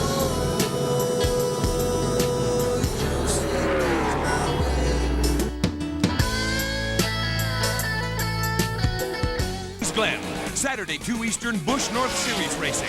Sunday 12:30 Eastern Subway presents Winston Cup racing from Watkins Glen. Last year Jeff Gordon and Tony Stewart banged door to door as their rivalry began. What will happen now as the race for the NASCAR Championship continues next weekend on NBC? Sterling Marlin and Tony Stewart hold the top 2 spots in the Brickyard 400 at the Indianapolis Motor Speedway. They're up by 2.2 seconds on Ward Burton. Here's our Napa Field summary. Marlin, Bill Elliott, Ryan Newman, Jimmy Spencer, and Kevin Harvick have taken turns leading. 4 caution flags. Had a crash at lap 3 involving 4 cars. Mark Martin was one of them. Ryan Newman, Dave Blaney have been involved in incidents bringing out the caution. The only cars out of the event officially are Andy Houston and Matt Kenseth, who were involved in the lap 3 crash. Let's talk about the aero push I was talking to you guys about. The best thing that the 20 car can do right now, he's about 2-3 car lengths behind the 40 to get air on the nose. He can drop down lower. He's getting the air on that left front corner. That's helping his car turn up off the corner. If he gets right behind the guy going in the corner, the car won't turn. So that's why he's backed off probably 3 or 4 car lengths to get that air on the nose. But when he makes a run, what he'll do is he'll run up on that 40 car, drop that car down a little bit lower, and that should plant that left front tire better, make the car turn better getting off the corner. Marty? Well, Wally, I hated to admit it in happy hour, and I hate to admit it now, but you're right. That's exactly what Tony Stewart is doing. He said he's got good forward bite. But right now, he said he's just going to follow Sterling for a while because he can't quite get the run that he wants. So he's just going to lay right there, follow him for right now. On the radio, Tony Glover is telling Sterling Marlin, you've got to want this race more than anyone else out there. Keep Stewart behind you. How bad do you want it, Sterling? How bad do you want it, Tony? We'll find out. Bill Elliott trying to take over the position from Jimmy Spencer. Moves Bill Elliott into 5th. We're going to be coming up on some pit stops for some of these lead cars. Sterling Marlin and Tony Stewart have not been on pit road since lap number 22. So somewhere lap 59 to lap 62, those guys are going to have to come on pit road under the green and make a stop. See some damage to the back of the 88 car. I think that's who the 19 car ran into, Casey Atwood, and I don't think that's hurt anything, but nevertheless. It's not helping. It's not helping, that's right. Dale Jarrett, 7th spot. If it helped, that's the way the car would look from the factory, but it didn't look that way. Jarrett lost a couple of positions in the opening 2 laps before that first crash. It's not really gone anywhere since. And that's not helping.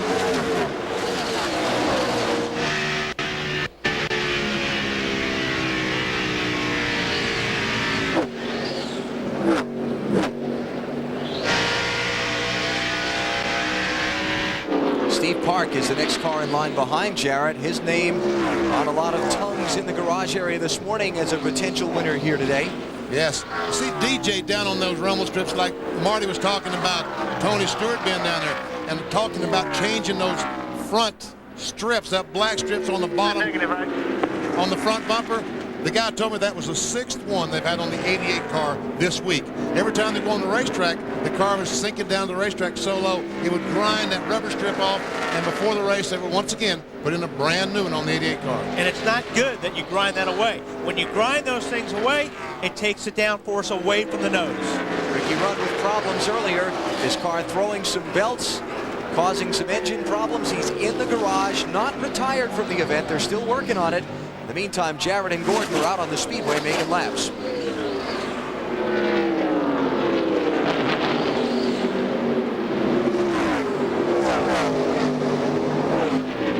Bill Elliott got by Jimmy Spencer a couple laps ago. Now he's moved up on the back of Kevin Harvick.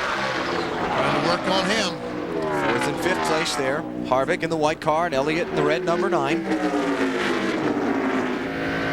Talking to Ray Evernham this week, he was so proud of the job that Bill Elliott did last week at Pocono. Yeah. He said that old guy got up on top of that steering wheel last Sunday and really tried his best to win the race. Here he comes on the inside of Harvick.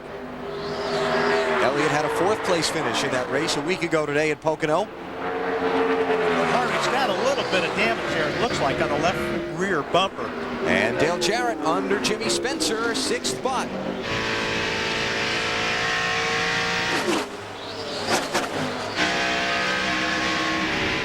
Now, if you're Todd Parrott, Dale Jarrett's crew chief, when you come down pit road for a green flag stop, do you take the time to fix that little bowed out fender, or you're running good enough you let it go? I would not fix it. I don't think that's really causing him any problems right there. Dale Jarrett trying to win his 2nd NASCAR Winston Cup Series championship. Races who have finished lower than 40th. Dale Jarrett's got too many of them. Can't win a championship if you're finishing 40th or lower in a race. No, you need to be up in the top 10, and that's what these guys always, they talk about consistency. That's what they're talking about. Top 10s. Bill Elliott on the inside of Harvick. And that two-tire stop that Harvick made is really starting to show up. Elliott to 4th. Harvick back to 5th.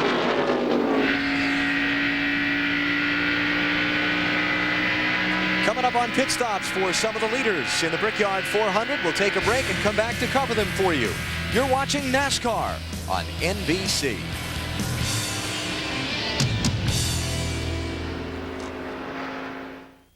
400 at Indianapolis. It's Sterling Marlin and Tony Stewart in the 1st and 2nd spots. Kevin Harvick just behind them has just come off the pit road from a green flag stop. Now Dale Jarrett and Bill Elliott are both in for service. It looked like Tony Stewart was going to make a pit stop this time. He was waving frantically. Marty. And Denny Dale Jarrett is in. They're wheeling around to the left side right now. He came in running in the 5th position. Their car has been pretty good all day long. A little bit tight. They make an air pressure adjustment and 4 tires to Matt Yoakum. Jeremy Mayfield is down and away. They closed up the rear stagger because his car was loose, especially when someone is up behind him. On the radio, he and Rusty Wallace communicated together that they would pit together. And they have. And here comes Tony Stewart down pit road for tires and fuel. Let's go, Marty. And Tony Stewart is in, Benny. He's been having a terrific run. He told the guys on the radio, we've got a great car. Don't get discouraged because I'm not going to show what we have yet. 4 tires and no adjustments for the Indiana native Tony Stewart, who desperately wants to win here at the Brickyard 400. Let's go to Bill Weber. 4 tires and fuel for the Swift Dodge of Ward Burton. Just before he pitted, he said, I've got a bad vibration. We'll check the tires. Hopefully this set will improve that condition. Ward had moved up to 3rd before making the pit stop. Dave Burns. John Andretti leaves pit road after making a 4-tire stop. He was just a tick loose. They made an air pressure adjustment to try to tighten him up here. And that's a good thing here because guys are always fighting tight, and John had it just a bit loose. Leaders in. Sterling Marlin coming at lap number 63. Steve Park takes over the lead. Marty Snyder covers Marlin's stop. And Sterling did not say a word that entire run. He was sliding the nose just a little bit in the corner, but they're very happy with the race car. They put some water in the window. He pushes it away. Sterling feeling very good inside the car. They obviously have a great chance to win, and this team and Sterling have not won in a long time, since 1995. 4 tires, no adjustments for the leader, Sterling Marlin. We saw Tony Stewart make a 14.8. Now as we watch Sterling come out of the pits, where is Tony Stewart going to be in the picture? Is he going to be in front of Sterling, or is he going to be behind? There goes Tony Stewart. There's Sterling back on pit road. It looks to me like Tony Stewart is going to win that race off pit road. By a bunch. Well, and the pit stops were close. Where Tony Stewart made his time up was slowing down to get into the pits and then going up through the gears when he left pit lane. That's where he made up his time. Steve Park took over the lead when Marlin pitted. Now Park is on the pit road. Kurt Busch moves to the top spot. As we cycle through green flag stops, here's Marty to cover Park's pit stop. It's been a pretty good run for Park. He comes in here as the leader of the car, just a little bit tight. They'll make a wedge adjustment, but they are fairly happy with the car. 1 round down on the right rear wedge bolt for Steve Park. It will be a 4-tire change, and other than that, no adjustments.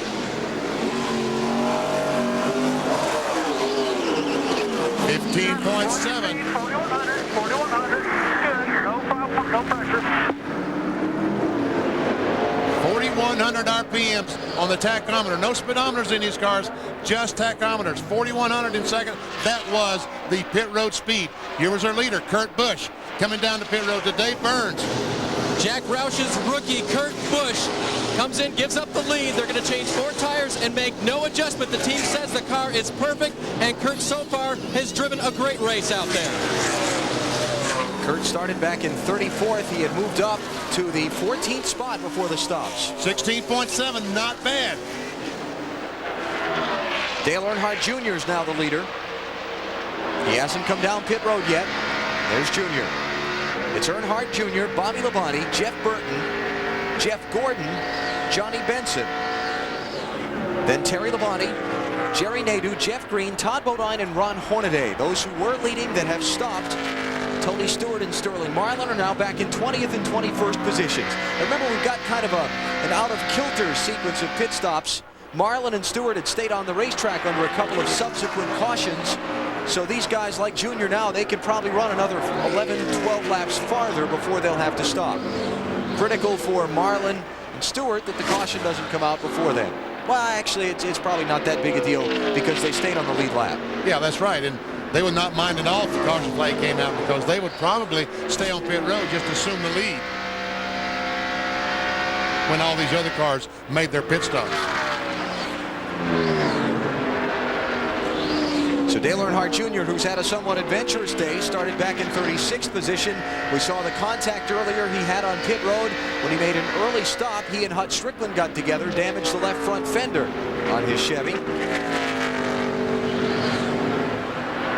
And now through the cycle of stops, he finds himself leading the Brickyard 400. And 4 or 5 laps ago, we saw a shot of Dale Earnhardt Jr., and right behind him was Bobby Labonte in the 18 car. And now we look back, and Labonte has lost about 100 yards. So Jr. right now a little faster than Bobby Labonte. Last year's winner of the Brickyard 400, I might add, talking about Bobby Labonte. Difference fresh tires can make. Dale Earnhardt Jr.'s last lap time was a 55.2 second lap. Tony Stewart on fresh tires, 54.6, so a half a second a lap. How much longer can Junior and those guys afford to stay out before they get fresh tires and give up that kind of time to the leader? Well, that's the problem. They're making up a lot of track time right now, and you still have to come in to make a pit stop. But it depends on the fuel mileage. And, as bad as Dale Earnhardt Incorporated's fuel mileage was at Pocono back in June, they've worked very hard on it, and now it's about as good as anyone else. Dave Burns, what's up with Junior's crew and their pit strategy? Alan, they think that they can go about another 4 laps before they have to come in and change those tires, and so that's what they're planning on doing unless they get a caution earlier. Right now, Junior says the car is real good. He doesn't want any changes on it. He says he's just a little bit loose when he's running by himself, but when he's in a pack of cars, it turns very, very well. And that's especially good news because of all the damage they repaired. His aero situation is very good. So Junior coming in at about 4 laps now. The driver who started the race in 3rd position, Casey Atwood, his car has just been retired from the Brickyard 400. Overheating problems have damaged the engine. Remember, we saw the nose all caved in. They were working on it back in the garage for a while. They've given up the ghost. But Bill Weber said that was the youngest driver to ever start at Brickyard 400. Imagine when Casey comes back next year, just how badly he's going to want to win the Brickyard 400. There we see Kevin Harvick on the inside of Robert Presley. There's Casey Atwood's teammate Bill Elliott chasing Jimmy Spencer. Now, this is the picture we've seen all day. Talking about Jimmy Spencer, the 26, and Bill Elliott. Seems like every time we look up, they're together. And right now they're racing for 26th and 27th, though that's pending the rest of these pit stops. Jeff Gordon's one of the guys who hasn't stopped yet. Matt, what's going on with them? Right now, Alan, they're just waiting to about lap 72 to 73. Then they will make their scheduled pit stop. Remember, they pitted off sequence on lap 33, so they have gone a little farther than the other contenders. You know what, really a scary thing, if Jeff Gordon can run to 74, they could make this on a couple more stops. This thing might turn into a fuel situation. It's always a chance here at this race. You know, this has been sort of an atypical Brickyard 400. We've had more caution flags than normal in the first part of this race. We're not quite to halfway yet, and we've already had 4 caution flags. We've gone races here where we've only had 2 and even 1 caution flag the whole 400 miles. And I'm also surprised how many cars haven't made changes. These guys are happy with their cars, and that's real unusual here for Indianapolis. Well, I don't think Jeff Gordon's happy, Wally. They're not really sure what to do to the car to make it better. No, but I mean the 20 car and all those leaders, the 40 car, a bunch of those guys came in, they didn't change anything. Kurt Busch, don't change anything. Jeff Burton just in front of Jeff Gordon, the 99 car. And they will now move up in positions as the leader pits. Dave Burns on Dale Earnhardt Jr. Allen, he makes the hard left-hand turn to get into his pit stall. The last thing he said on the radio was pretty neutral. And so, they're going not going to make any changes to the car. Very good news for them. This will put them maybe within a fuel window to do it on one more stop from here. A great and quick stop from Dale Earnhardt Jr. Let's go to Matt. And the 10 car of Johnny Benson is in. This will be a 4-tire change. They were talking about on the radio making a wedge adjustment on the left side of the race car. Nothing yet, and Benson is down and away.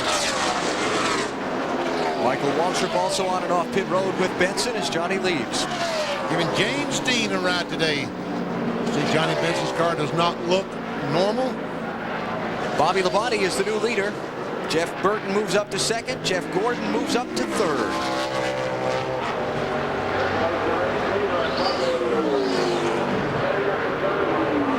Now, Jeff Gordon would love for Bobby Labonte to make a pit stop so he could lead the race and get 5 bonus points. Because Ricky Rudd has had trouble. Right now, I don't think the 88 car has led the race today. No, sure hasn't. But Gordon is 3rd behind Labonte and Burton, and got to have enough fuel for those two to work. And Bobby Labonte, that 18 car, the green machine coming right at you, his team generally gets better fuel mileage, the Joe Gibbs owned team, than a lot of their competitors. The 99 car is another team. Jack Roush cars get tremendous fuel mileage. I tell you, I would not be surprised if the Roush cars could not make it on one more stop. Is Jeff going in? It looks like it, yep. I saw him move his hand, so telling the guys behind him he was coming in for the pits. And Bobby Labonte pits at the same time. So Labonte and Gordon are in. Jeff Burton takes over the race lead. It's going to be 4 tires. You need the ice Bill packs or Leonard anything, covers Bobby Labonte's stop for us. Well, here comes the defending champ of the Brickyard 400 off the win last week at Pocono. The same car that he raced there. They made that decision in victory lane. They weren't going to bring it. It's going to be 4 tires and fuel for Bobby Labonte. Not expecting to see a chassis adjustment. Good run so far. Watch the fuel mileage. We go to Matt. Jeff Gordon is down and away. It was a 4-tire change for the 2-time Brickyard 400 winner. He said his car was not as bad on entry. Remember, it was loose, but it was still very tight up off the corner, so they adjusted with air pressure.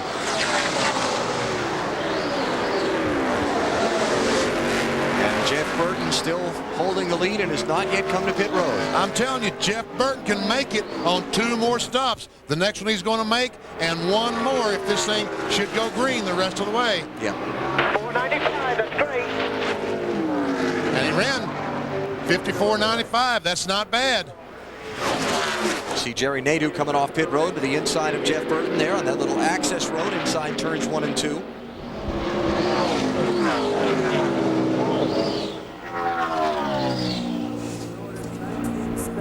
It was lap 33 when Jeff Burton last pitted. It's 42 laps, about to be 43 on this tank of fuel. That's except caution. Caution is coming out onto the speedway. There is debris that has just been dropped off a car in turn number 3. Yellow flag number 5 of the Brickyard 400. And all these cars, there's a leader. Terry Labonte just barely. Here comes the 31 car. Robbie Gordon trying to beat Burton back to the line. Can't do it. So there'll be 27 cars on the lead lap as we go under caution in the Brickyard 400. There it is. Piece of metal off of one of the cars. Can't have that at 180 miles an hour. Back in Indianapolis, the big debate. Do you stop once again under this caution? Do you stay out and protect your track position? Tell you what, Jeff Gordon, Bobby Labonte, some of those cars that just pitted. There, Tony Stewart. He was headed for pit road and decided not to pit. But Sterling Marlin did come back in. Gordon and Labonte stayed out. Most of the other front runners have come on to pit road for service. Stops with 84 laps to go. Dave Burns. Rusty Wallace is in. Crew Chief Robert Pemberton said, let's come in now, put on 4 tires and take our lumps, get the fuel window up, and they also want to make another change. He was still a little bit loose. Let's go to Bill. Great run so far, but Jeff Burton has to watch out for Brett Bodine. They freed him up with air pressure and a track bar adjustment. Kevin Harvick coming off pit road in front of Jeff Burton. Here comes Sterling Marlin. Dale Jarrett's going to get out in front of him. Ricky Craven, tied right. Jeff Green, Jimmy Spencer. Where's Bill Elliott? Oh, he's back there right around Jimmy Spencer. Caution was a big help for Jeff Green. He was second when the yellow flew. That good pit stop. He just gained a lot of track position from where he was before all these pit stops began. So Tony Stewart's team decides to leave him out on the racetrack. And I tell you what, that was a last-minute decision. We saw Tony Stewart going towards pit road, and at the last second decided not to. Stewart will reassume the lead in the Brickyard 400 as we're 4 laps from halfway at the Indianapolis Motor Speedway.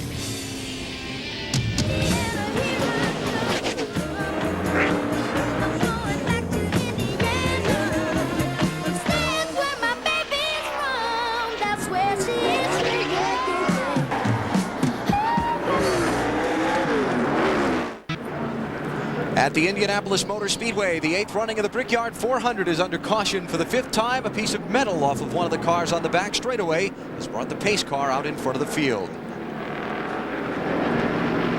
Here's Ron Hornaday driving the Conseco car as he wheels around in the field. That's AJ Foyt's machine, and you can log on now to NASCAR.com and check out the Conseco NASCAR Fantasy Challenge. Pick your own team of drivers and see how you match up against other fantasy teams.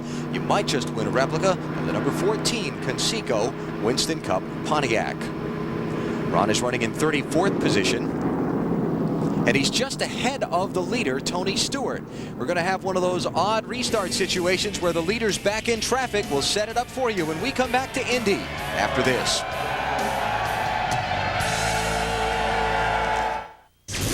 Wrangler salutes the families of NASCAR. When Ned Jarrett retired from racing at the age of 35, he'd won 50 races and 2 Winston Cup championships.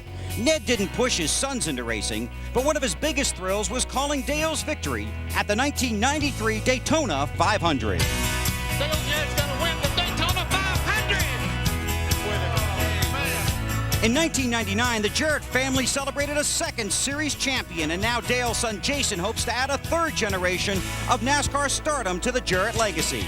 For more on the Wrangler families of NASCAR, log on to NASCAR.com. And welcome back to Indianapolis. All the Jarretts, a familiar face around this track and certainly around the NASCAR Winston Cup garage. Ned with his 2 championships, Dale with a championship back in 1999, and of course 2 wins here at the Brickyard 400. Currently running 9th on the racetrack, trying to become the first 3-time winner of the Brickyard 400. The field coming around to get the green, and Allen, one of those unique restarts. Yeah, several cars stayed on the racetrack under the caution, setting them on the tail end of the lead lap. Ron Hornaday is the last of them. He's running back in 34th position. The leader, Tony Stewart, is well back in line. There's Stewart with a half a dozen cars that are on the lead lap in front of him. And Steve Park going for the lead. He's on the inside of Tony Stewart. Park in the yellow car. And this is where you get in a situation where patient.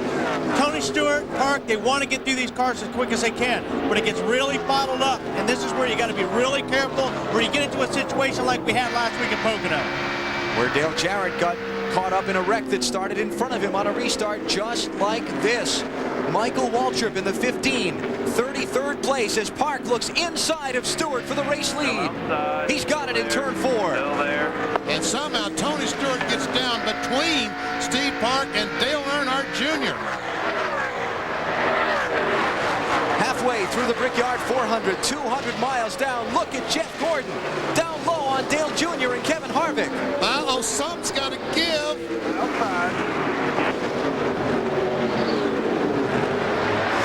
Dale Jr. on the inside of Tony Stewart, trying to take over the second spot, and he will.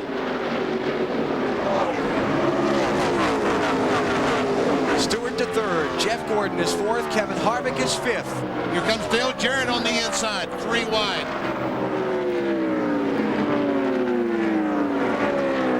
The green car on the right of the frame, the 18, that's Bobby Labonte. He's in 6th. You've got Jason Leffler in the 01, the orange and black car on the inside lane. He's next in line on the lead lap, 7th. Then Dale Jarrett and Jeff Burton in the 88 and 99, racing for 8th and 9th. Here comes Jarrett to the bottom.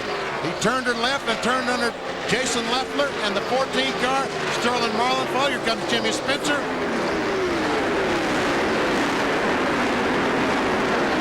And all I can say is, boys, be careful. Tense, anxious moments. Oh, Jason Leffler just about took the right side paint off that car. He just touched the wall with the right side. Right side tires, I should say. And what we're seeing here a little bit of, guys, are the fresher tires winning out. These are the guys that are charging through the traffic that stopped for tires under the caution. Like I said earlier in the race, this is the time where you make up for the car sliding around. You got fresh tires, you got more grip than you're going to have on these tires from now on. Now's when you can force the issue a little bit more. Sterling Marlin under his teammate Jason Leffler. That's 9th spot. Marlin in the 40, the silver car.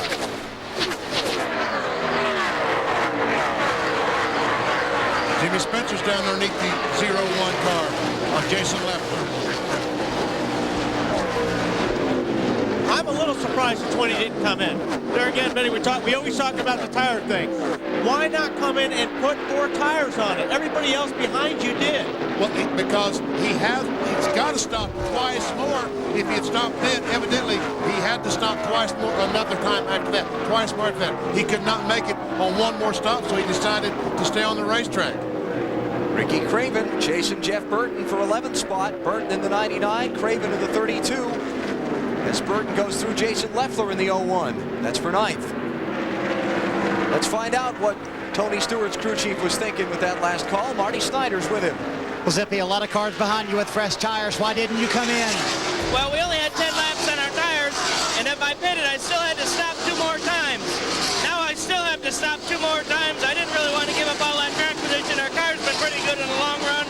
Hopefully it'll all wash out for us. We'll run up front here, and we'll just make our 2 stops and go on. I didn't want to make an extra stop and get caught behind, you know, be 10th, 15th, and take a chance of getting tore up there. I don't know if it's the right thing or the wrong thing, but we're just going to stick with the track position and not make an extra stop. But he was right. They did it for track position, and they had to stop 2 more times anyway. To Matt Yoakum. And Marty, Jeff Gordon has climbed up to the 4th position. Robbie, you've worked on that race car all day. Now is it dialed in or close to where that car needs to be? It's a whole lot closer. That thing started, we started way off with it. You know, Jeff was really hollering at us there early, but that was Jeff Gordon at his best there in traffic just a minute ago, looking good. Certainly was. Remember, Jeff Gordon has battled an aero disadvantage on the flat tracks this season to Bill Weber. On top of the pit wagon with Frank Stoddard, the crew chief for Jeff Burton. Can you make it on one more stop? It doesn't look it right now. We're going to need some help with a caution flag or something. We weren't able to get it full in that last stop there.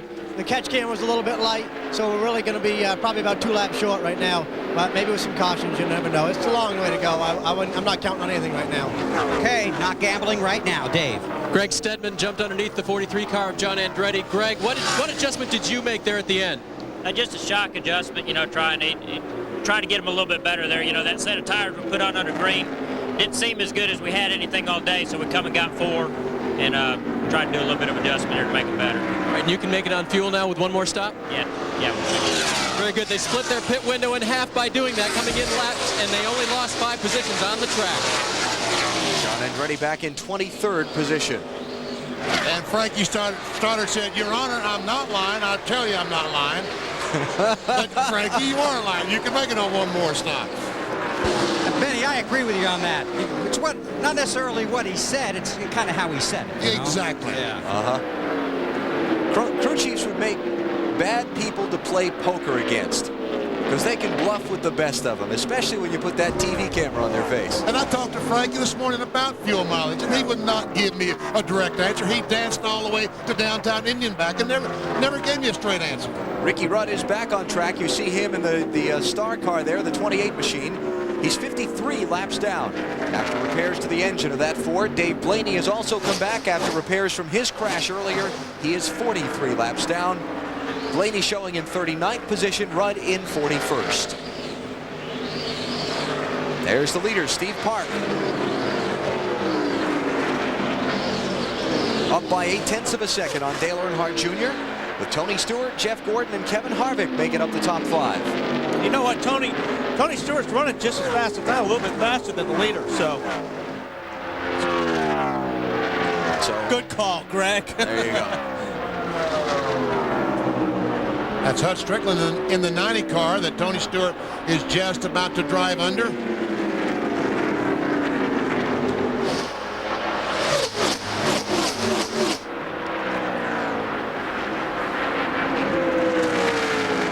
Remember, Dale Jr. started well deep in the field in 36th position. Stopping on a couple of cautions when most of the front runners didn't. Got him the extra fuel mileage that got him up in the running order. And when that last yellow flag came out, he was able to take advantage of the gained track position. Dale Earnhardt Jr. underneath Stacy Compton. Compton, the 30th place runner, was one of those who restarted on the tail end of the lead lap and is now a full lap down to the race leaders.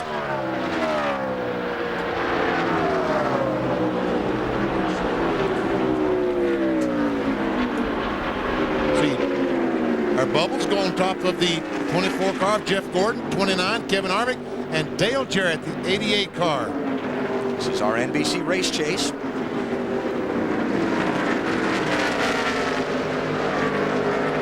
And these drivers running in 4th, 5th, and 6th positions.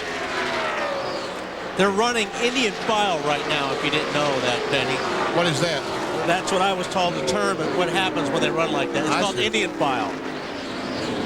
Instead of in a straight line? Right, or drafting. Or drafting. Single file. Single file, yeah. You wouldn't be making fun of a particular member of our broadcast team, would you? Yes, I would. Okay, that's what I thought.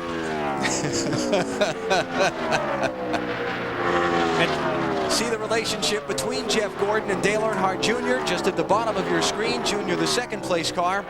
And here's Kevin Harvick. While the 24 car, Jeff Gordon was trying to get by Robbie Gordon in 31. He got bogged down a little bit, and the 29 said, Zap, I'll go by both of you. Old Happy Harvick. Tell you what, though, the 24 car is running a lot lower than it has been all day long, so they did improve that car a bunch. Alan just called the 29 car Kevin Happy. That's his nickname. And you wonder why? Because he smiles all the time. All the time. But with a season like he's having, it's no wonder. Steve Park and Dale Earnhardt Jr. in the Dale Earnhardt Incorporated Chevys lead the Brickyard 400 at Indy.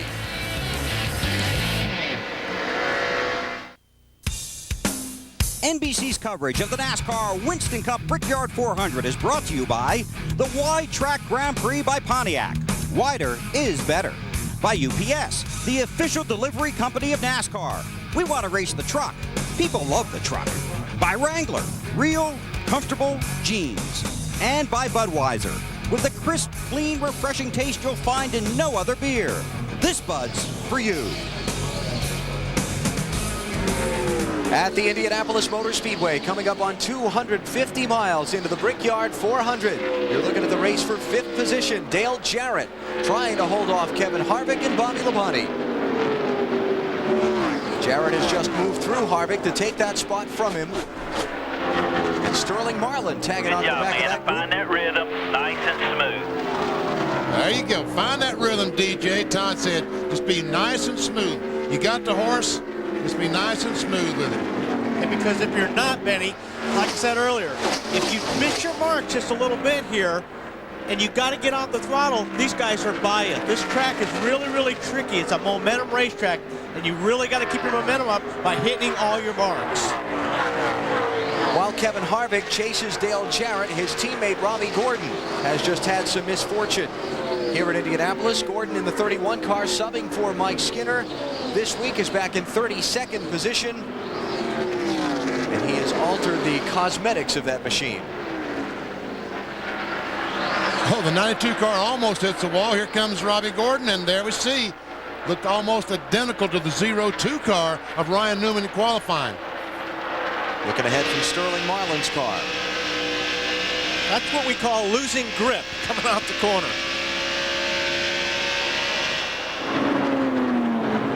And again, Robbie Gordon back in 32nd position. He's one lap down to race leader Steve Park. Well, we got all kinds of things starting to set themselves up here. We've got some fuel drama playing out. We've got a good race for second going on at 2. Tony Stewart on the outside. Dale Jr. on the inside. Put Stewart in second spot. You just waving by? Well, I see the hand out I the saw window the hand there. at whoa. Now Tony got a little bit loose right there. But they're pointing each other by, but then once the other guy gets by, he passes him back. And that's the way it ought to be. While we were away in the break, these two did switch this position back and then forth again. And now this is the third swap between them. And that's the best thing about the Brickyard 400. These guys race to win. I mean, I realize we talk about points, and they are important, but this race, they all want to win. They don't want a 5th place. They want to win. And that's what makes this track so perfect for Tony Stewart, Benny, because as you know, it's a cliche, but for him, second place makes him the first loser. He will never settle for that. Yeah, we heard from Tony in our pre-race show as he and Dale Jr. swapped that spot again. What's going on there? What is up with that? Did Tony Stewart lose? Did something happen to the engine? Dave, what's going on? Benny, they just talked on the radio about getting free in clean air for Dale Jr. You can let him go ahead of you, you can let him be behind you, but one way or the other, in order for the 8 car to run well, he has to have the clean air. Yeah, but why would the 20 car let him go by and give him that clean air? It's like, unless he couldn't stand having Junior's car behind him aerodynamically, it was upsetting the handling on his car too much. Yeah, but they're because talking about the 8 car. Yeah, but I mean, Tony Stewart just let him go. Yeah. I mean, he pulled over and let him go, right? Yeah, and maybe if the 8 was behind him, it was getting Tony loose, and Tony just said, hey, go. Yeah. He just couldn't stand. They tried it both ways, and Stewart couldn't stand to have that car close behind him. It was upsetting the back end of his car too much. And that's what happened earlier. Tony got into turn 1, and he did get loose with the 8 car right behind him. I'll bet you we're going to hear from Pit Road about this very subject momentarily. Marty? Bingo, Alan. Yeah, you guys are exactly right. Tony said he's just a little bit loose in the middle, and when Junior's behind him, that makes him worse. It's what we call aero loose, and he can't get that air to the back of the spoiler, so he just let him go. So now right here in third, guys, again, they have a great car, and they still think they're going to win this race. Of the top 5 cars last lap, without looking, who do you think was the fastest car the last lap? Of the top 5? That one. Jeff Gordon. Really? Yes. Well, okay, there's Todd Bodine right in front of Steve. So he's holding Steve up a little bit, but right now Jeff Gordon is coming to the front. Pretty good day for Dale Earnhardt Incorporated. 1 and 2 for Park and Earnhardt Jr. Guys are starting to put a little pressure on you now, but still looks good. As Park puts Todd Bodine a lap down, the 28th place runner. Marty has more on Steve Park for us. Well, the car right now for Steve Park just a little bit loose, and these guys desperately need a top 10 finish. In their last 7 races, Alan, they have not had a top 10 finish. They've fallen from 13th to 7th in the point standings, and these are the first laps that Steve Park has ever led here. His best finish at the Brickyard is 13th. It's been an emotional year for Steve Park. He won in the 2nd race of the season at Rockingham, and statistics-wise, it hasn't been that bad of a season, but it's been an emotional roller coaster. We're having the best season we've ever had in Winston Cup, and we've been extremely competitive and winning races, and we have 3 seconds, which could easily be sitting here talking about 4 wins. But I don't know, man. Something's missing, you know, and we know what it is, and I think I'll be thankful for when we get this year put behind us. Track bar down, you're going to be okay. And again, the car very good for Steve Park right now. It's a little bit tight in, a little bit loose off, but they are very happy, and they have a big lead. And of course, what is missing for Steve Park is his team owner, Dale Earnhardt, who, as you know, was killed in the accident on the final lap of the Daytona 500. Park, his teammates, Dale Earnhardt Jr. and company, having to carry on with the loss of their leader, and they've done so admirably. Yes, they have. A lot of folks have stepped up to the plate and are doing a tremendous job over there.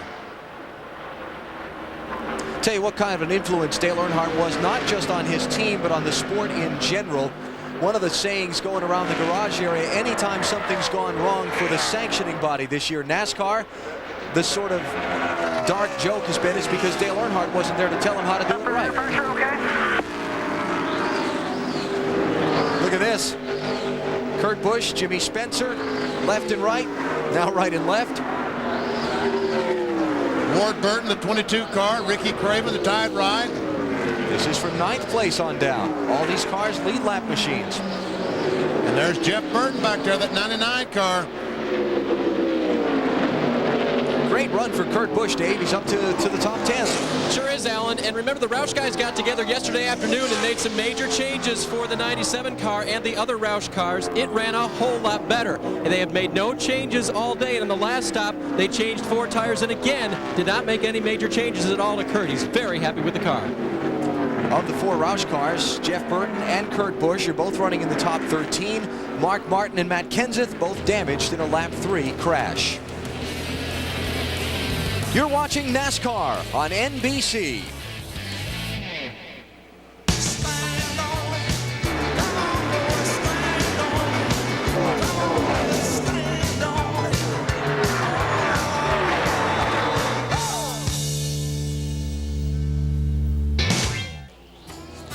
Wally Dallenbach Sr. raced in 13 Indy 500s, leaving Wally Jr. and all the Dallenbachs many memories of the Brickyard.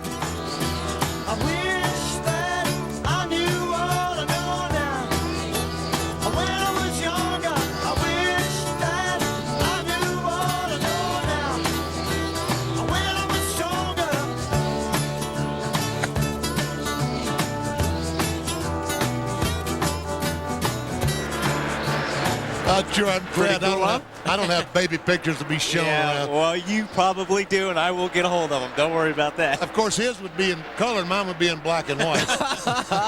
With Benny Parsons and Wally Dallenbach Jr., Alan Bestwick at the Indianapolis Motor Speedway, where the 8th running of the Brickyard 400 is reaching some crucial moments.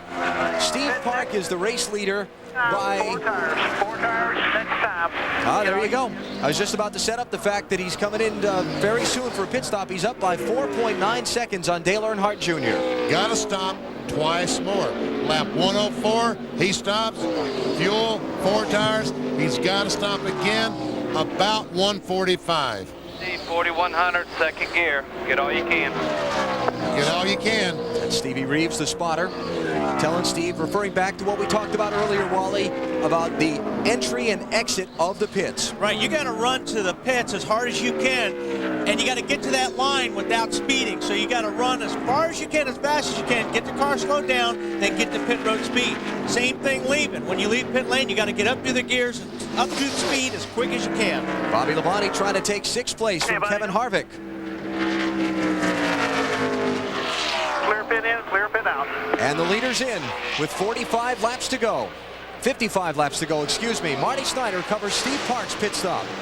And Steve Park is in. They are very happy with the car. They're going to make some minor adjustments. Park is a little tight in, but also a little bit loose off, and that's what's concerning them a little bit more is the loose off condition. So to fix that, they're going to go down 1 round on the track bar. They pulled the tearaway off so Steve can see a little bit better. They have a huge lead, so it is critical that they get a very good pit stop here. They don't want to lose any of that time on the racetrack. Steve Park with 4 tires and the track bar adjustment, and they drop him a little bit longer on the left front. Tony Stewart is also in right now. He's a little bit loose from the center off. They made an air pressure adjustment on Tony Stewart's car as well.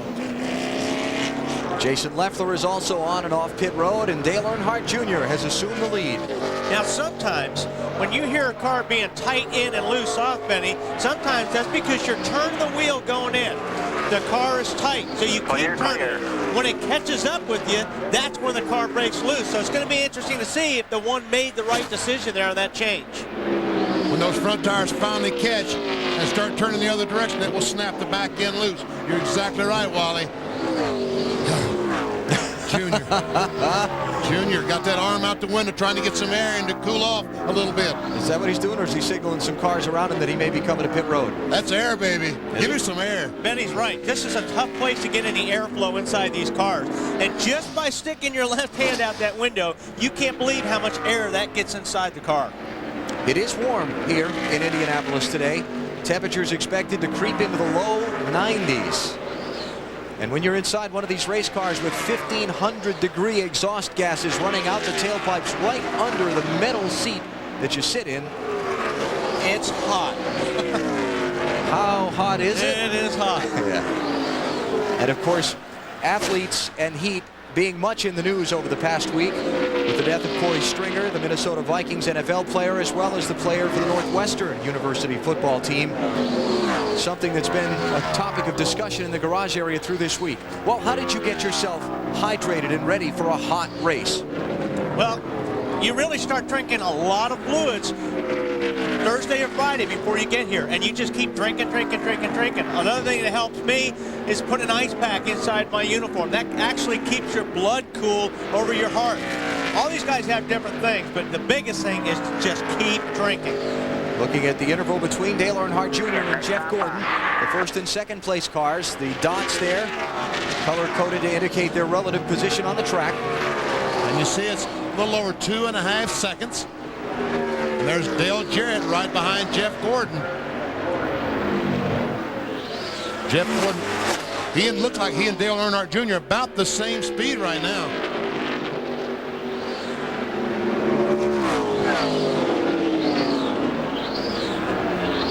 Jeff Gordon has led the most laps in 6 of the last 8 races. These are the total laps led in the last 8. And look at the difference. That's incredible. 4 times as many. 5 times as many as the second place guy. Oh, and DJ about missed that corner there. You can just feel as these laps wind on, the tension starting to build a little bit more and a little bit more. Leaders in. Dale Earnhardt Jr. stopping with 52 laps to go. Dave Burns. And Alan, that means that they cannot make it without stopping another time. Only about 40 laps on fuel. They had electrical gremlins earlier today, but Jack Mann and engine tuner Jeff Clark says they have gone away. They did not have to go to an ignition box that had less horsepower capability but more durability. Rather, they've had everything they want today. They beat out the fender early on, and now they've had another great pit stop. And Tony Uri Jr., the front tire changer, is just livid because when they threw the right front tire up there, Dave, lug nuts fell off the wheel. He had to reach down, pick up a couple, and it slowed him down a couple of seconds. But that was a very good recovery. He came around and got it done on the left side. Johnny Benson's in. Matt? And a wedge adjustment on the 10 car of Johnny Benson, Alan. They felt like they could have gone 8 more laps to about lap 117 or 118. He's down and away, a 4-tire change, but they were short pitting, knowing others will have to pit, so they're going to try to short pit for track position. Short pit terms the crew chief's using for stopping sooner than you need to. Kevin Harvick is in. Marty? Kevin Harvick last stopped on lap 76, Allen. At that stop, he took 2 tires. They have taken 2 tires twice today. It has worked very well both times. File that away for the last pit stop of the day. They will have to stop 2 more times at least, unless we get some caution flag laps, because they are going to be about 3 laps short from being able to make it on 1 more stop. It'll be a 4-tire stop this time for Kevin Harvick. He is a little bit tight. They make an air pressure adjustment and an attempt to loosen him up just a little bit, but it's been a terrific run for this rookie today here at Indianapolis in his first run in the Brickyard 400. 4-tire stop. Kevin Harvick's away. Michael Waltrip is in. Robert Presley is on pit road as Harvick leaves. And the new leader is Jeff Gordon.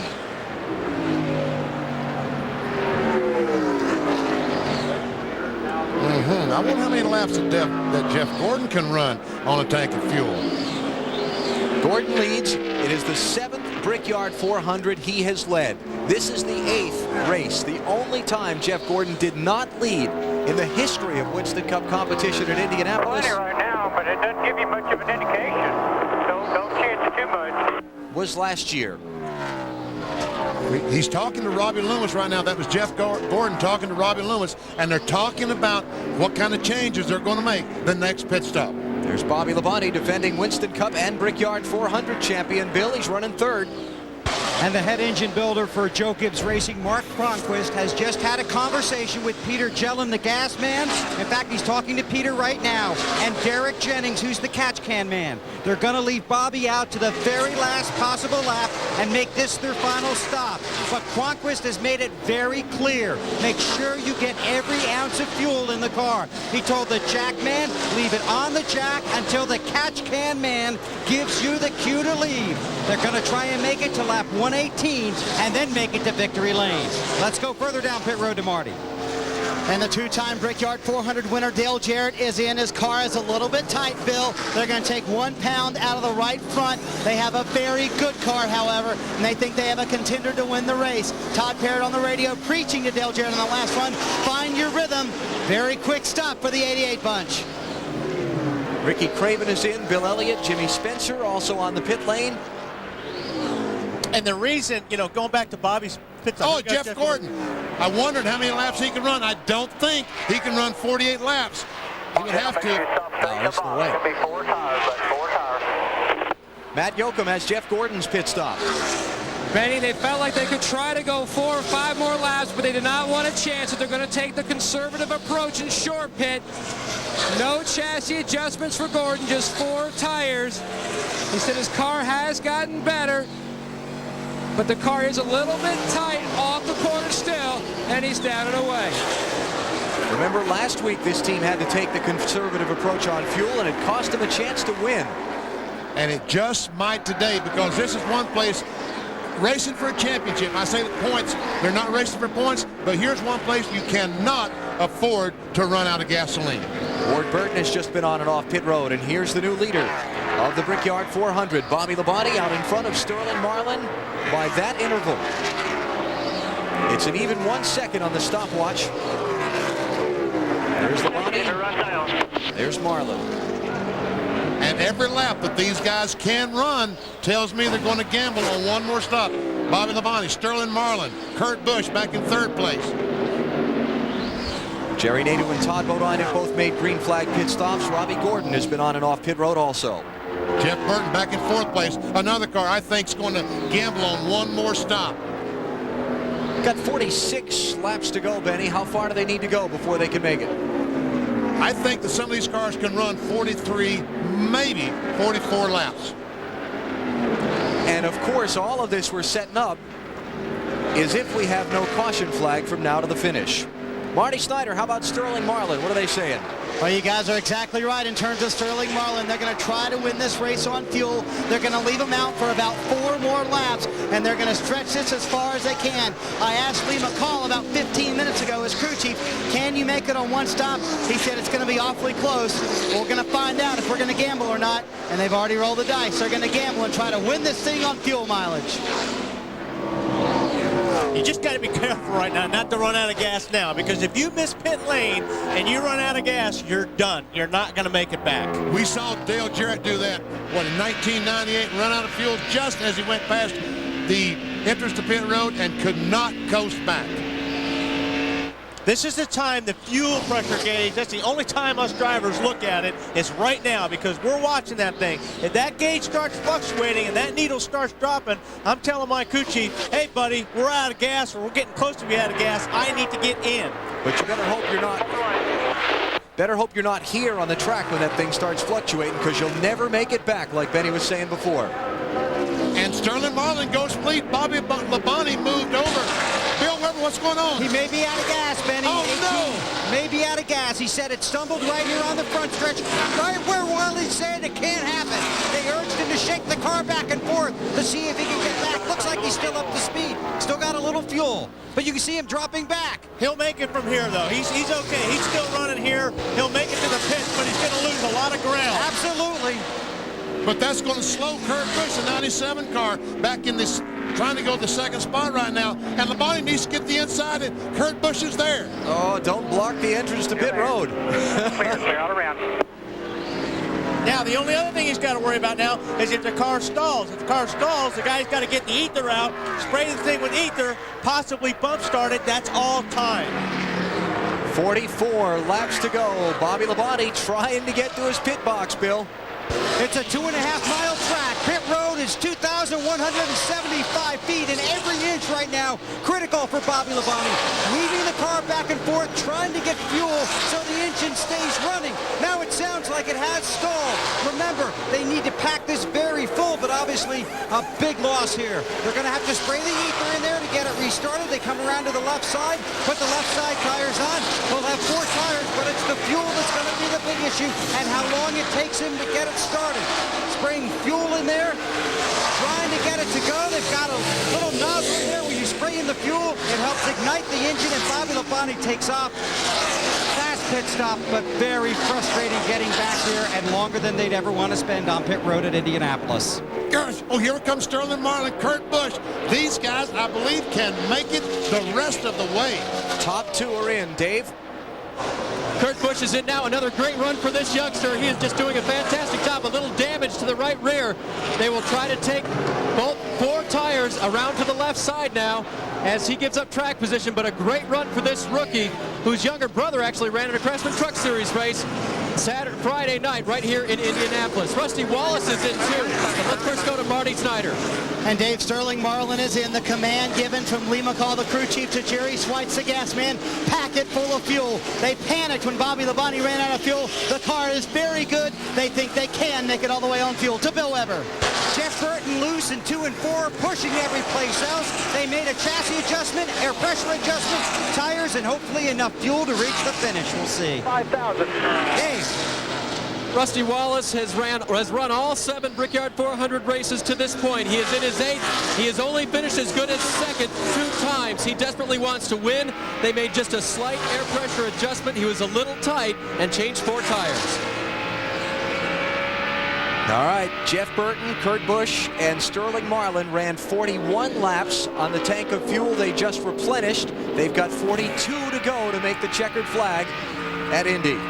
Oh, no. I wish you had told me that. Clear by 3 right now. Each lap that goes by, the tension and the drama builds a little more. I'll guarantee you they're telling the driver, you can make it. Don't worry about it. Just drive that race car. New leader is Steve Park. Tony Stewart is 2nd. Dale Earnhardt Jr. that we ride with now is 3rd. So things have cycled back around after the stops. You got a couple guys in the running order now who haven't stopped yet. Elliott Sadler is running 4th for the moment.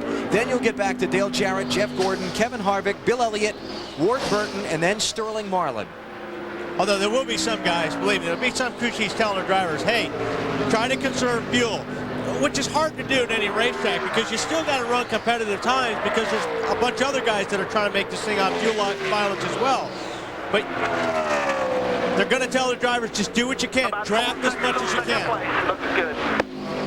300 miles just completed in the Brickyard 400. 4.6 seconds from Steve Park. This car in the lead, back to Tony Stewart, the second place runner. We're getting down to what promises to be a dramatic finish. Don't go away. You're watching NASCAR on NBC. At the Indianapolis Motor Speedway, Steve Park is the leader of the 8th Brickyard 400. He's out by 4.8 seconds, a massive advantage on Tony Stewart, but Park's got to make another pit stop before the checkered flag. See, Jeff Gordon lost a couple of spots that last time. From the way things have been, the track stop summary. And what we're measuring here, we're measuring the total time it takes the driver to make his in-lap and his out-lap. We talked, Wally, earlier, it's not just the time the car stopped on pit road, guys. And we see Dale Earnhardt Jr. was 3 seconds slower than Tony Stewart because of that. Look at Dale Jarrett. Woohoo, look He's at that. the man right there. He wins that contest. So that's in, out, total of the 2 laps. Now, we talked about Bobby Labonte and his problems on the pit stop earlier when the car was out of fuel when he got to his box. Watch this. Ray Boland is squirting gasoline into the carburetor. There's a small hose that runs down to the air cleaner into the carburetor. A lot of teams will use ether, and they just spray it at the air intake. But, see, the car won't start. This is gasoline. Ether boosts the compression ratio on the engine so much, some engine builders think it will injure the engine, so they're using gasoline. But as a driver, I prefer the ether fumes over the gasoline. So you can go to sleep, right? Yeah, we can tell that. Bobby Labonte came in, was as high as 6th position before the cycle of pit stops started. Now he's back to 13th because of all that lost time. How about it for Steve Park? Pretty impressive day so far, but the question is, if we go green from here to the finish, Kurt Busch, 40s and 50s, looking good. Good on second place. Sterling Marlin, Jeff Burton, they can make it to the finish on gas. He'll let you go because he's having trouble with the 31 and follow you through. And you work with him if the caution comes out. Now, BP, you know, if you were out there and you're on a gas mileage run and I was following you, which you'd be following me, actually, sorry, but if that were happening, wouldn't we get together and try to draft a little bit? Because that's going to help on the fuel mileage. No. Or is it just not close enough? I'll let you run in front and use all that fuel while I ride in the back and take advantage of that, you see. Would you do that? Can't believe you do that. Mark Martin, the 6th car, involved on the crash on the 2nd lap. Mark's not having a bad day, all things considered. He's in 22nd position. Matt, how about Mark Martin's day? Well, and he can go the distance on fuel, but it certainly has been a difficult day. Currently, Mark Martin running in the 22nd position. Trouble on the racetrack earlier, but it certainly has been a victory all week long because Sean Parker's wife, Tara, has now gone a week with a new heart transplant. But the story does not end there because 2 weeks ago, before she had her heart transplant, Tara celebrated her 27th birthday by making 500 green ribbons because they're starting a grassroots level campaign to gain awareness for organ donors. If they feel like their story is going to have a happy ending because the doctors are very encouraged, but they know what it's like to sit by the phone and wait for that phone to ring, that magical phone call saying they have an organ for their sick family members. So they're starting a grassroots level. All the Roush guys and a number of other team members are wearing this green ribbon today. Touching story. What Sean Parker and Tara went through last week. The phone call coming in at 4 a.m.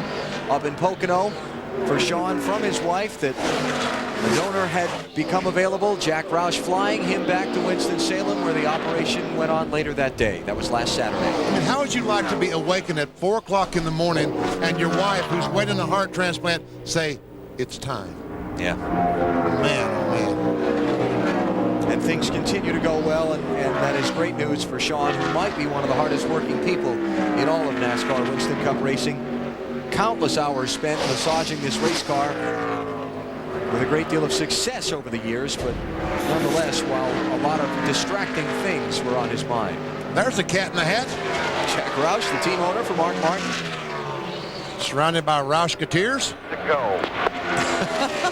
Is that what you're calling him now? Yeah. All right. Yeah, Mark Martin's a Roushketeer, and Sean Parker.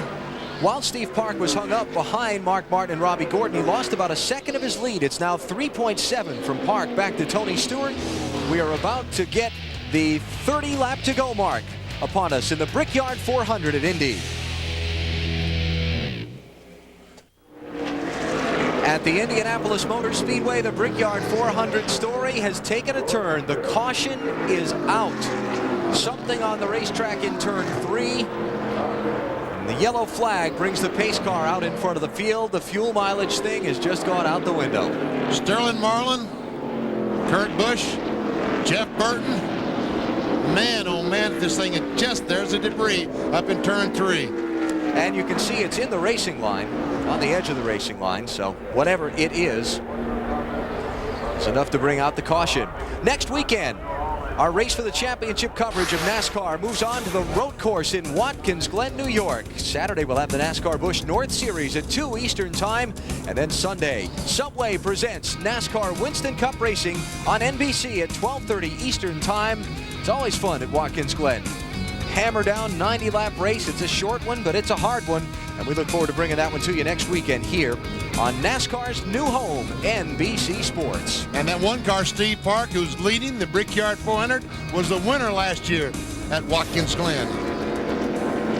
Better than 250,000 looking on at the Indianapolis Motor Speedway. Tony Stewart has a new leash on life. Yeah. He now is going to be able to make a pit stop, and he's going to be able to be back up front with a chance to win. Okay, you're Steve Park's crew chief. You're, let's say, Bill Elliott's crew chief back in 8th. 2 or 4 tires. Pits are open. Tony Stewart will get 2. Okay, to get the lead. I agree. He's going to get 2. Park? Yeah, but Park is going to take 2. All right. Hey, buddy. Sterling Marlin stays out. Marlin doesn't pit. Pit road stuff. Clear pit in, clear pit out. Dave? Dale Earnhardt Jr. is in. 4 tire stop for him. No chassis adjustments. Air pressure only for Dale.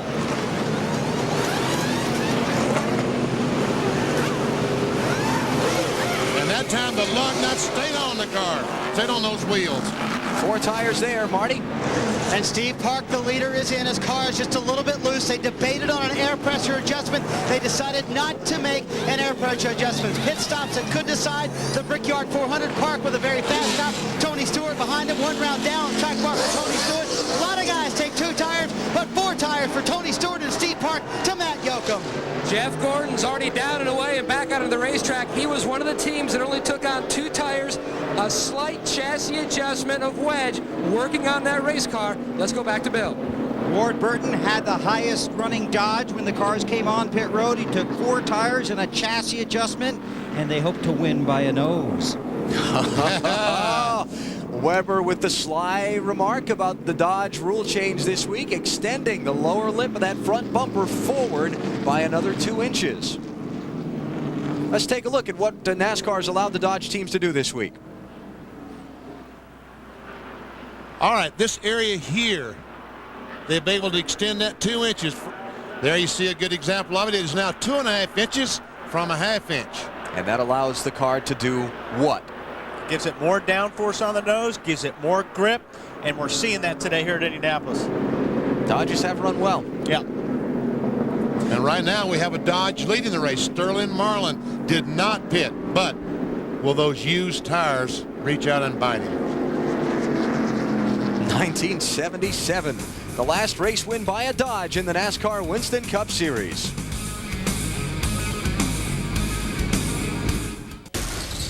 Here's our Pepsi race recap of the Brickyard 400. Went green with Jimmy Spencer and Bill Elliott on the front row, but only got a couple of laps into it before trouble. Andy Houston in the 96 spun in turn 2. By the time it was over, Robert Presley, Matt Kenseth, and Mark Martin were involved in the wreck. Lap 22, Ricky Rudd had the belts come off his car. Engine overheated, went to the garage. He's back, but he's many laps down. Pit road tight at Indy. Dale Earnhardt Jr. and Hutch Strickland among those getting together on an early set of pit stops, though all continued. Jimmy Spencer nudges Ryan Newman. Newman is into the wall while running in the top 5 at lap number 32. Then just a few laps later on the restart, Dave Blaney gets caught into an incident. He runs into the back of another car. He went behind the wall. This is Casey Atwood running into the back of Dale Jarrett in traffic behind the Ryan Newman crash. His engine overheated. He was done for the day and out of the race. We move ahead to lap 117. It was Kurt Busch moving by Bobby Labonte while Bobby ran out of fuel trying to stretch it to be able to make the finish on one more stop. He got the thing restarted, but he fell back to 13th position. Then the caution came out and negated the whole fuel situation anyway, setting up a rather wild thrash to the finish. Other than that, nothing's really happened. It's been eventful, hasn't it? Mountain Dew pit summary. Steve Park goes in first and comes out 8th. Jeff Gordon goes in 5th, comes out 2nd. You see all this? Johnny Benson, 14th to 4th. Rusty Wallace, 13th to 5th. How'd they do that? It wasn't magic, folks. Gordon, Craven, Benson, Wallace all changed 2 tires on their stop. As did Kurt Busch. So those drivers occupying the 2nd through 6th positions behind Sterling Marlin, who did not stop. Marty. Well, let's ask Tony Glover why Sterling Marlin did not stop. Why'd you not stop, Tony? It's our only shot to win the race. I mean, we can't line back up 8th or 9th and win the race. We've got the Coors car is a good race car. The Coors Light car, we just got to have track position. You know, hopefully this will give us some track position, and we'll see what the Columbian Comets got for them here in this shootout.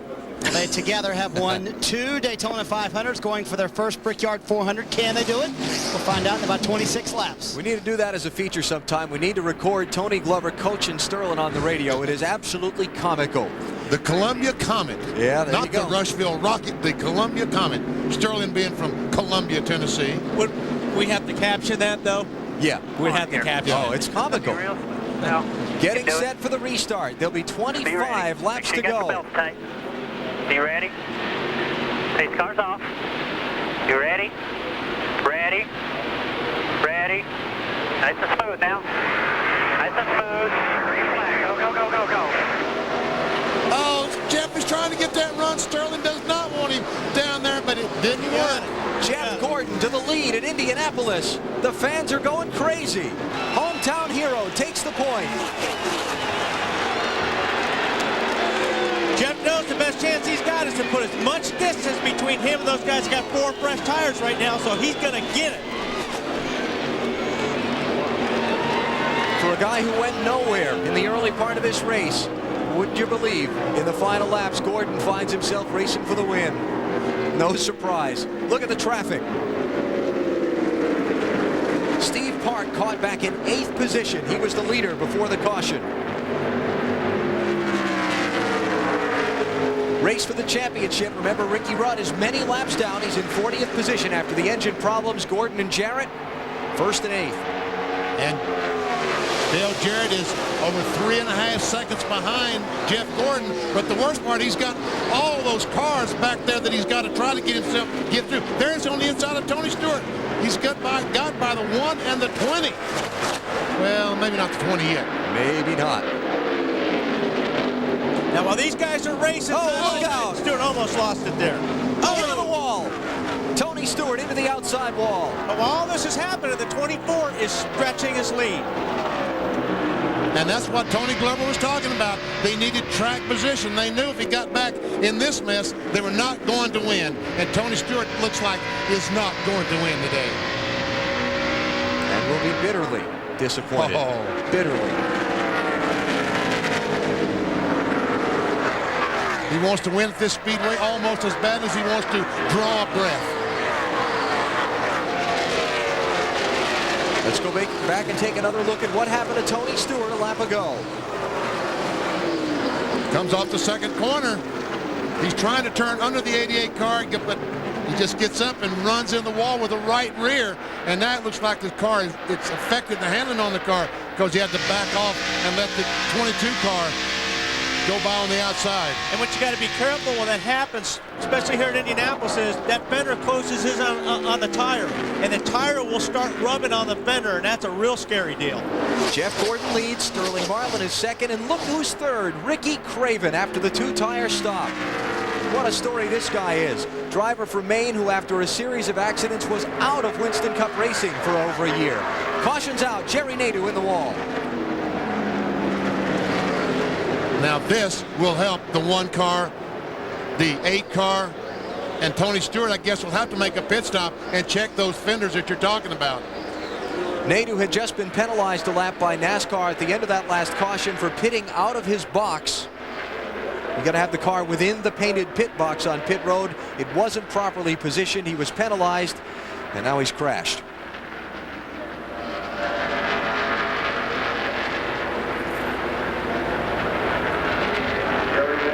Seventh caution flag of this race. Now, the last guy that wanted to see this caution was the 24. Oh, yeah. Because he had put some distance on between those guys, him and the 4 tires, and he's sitting there going, oh, man, if this thing would have went green, I had a good shot.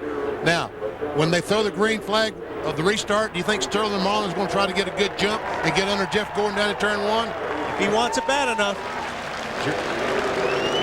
Let's go take a look at what happened to Jerry Nadeau that brought out the caution flag.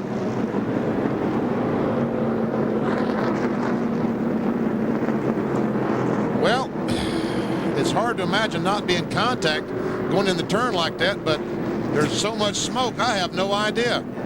There were a couple other cars in that cloud somewhere.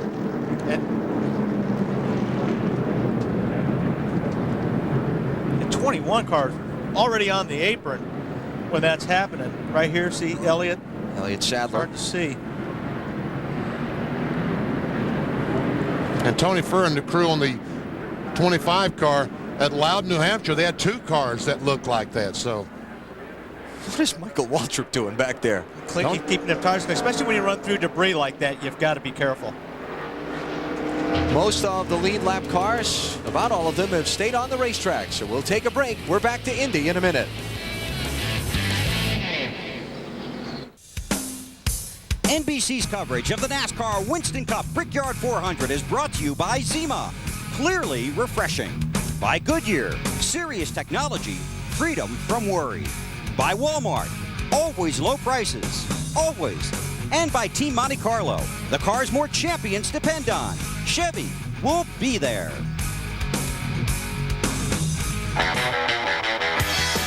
Using lessons learned from his father to go from 6th to 1st and score the victory in the Pepsi 400.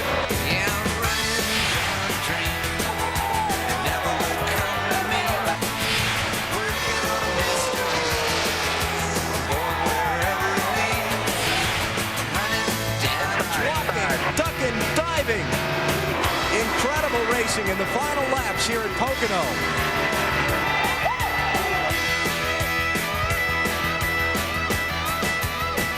4 great finishes in our first 4 NASCAR Winston Cup races on NBC Sports and TNT.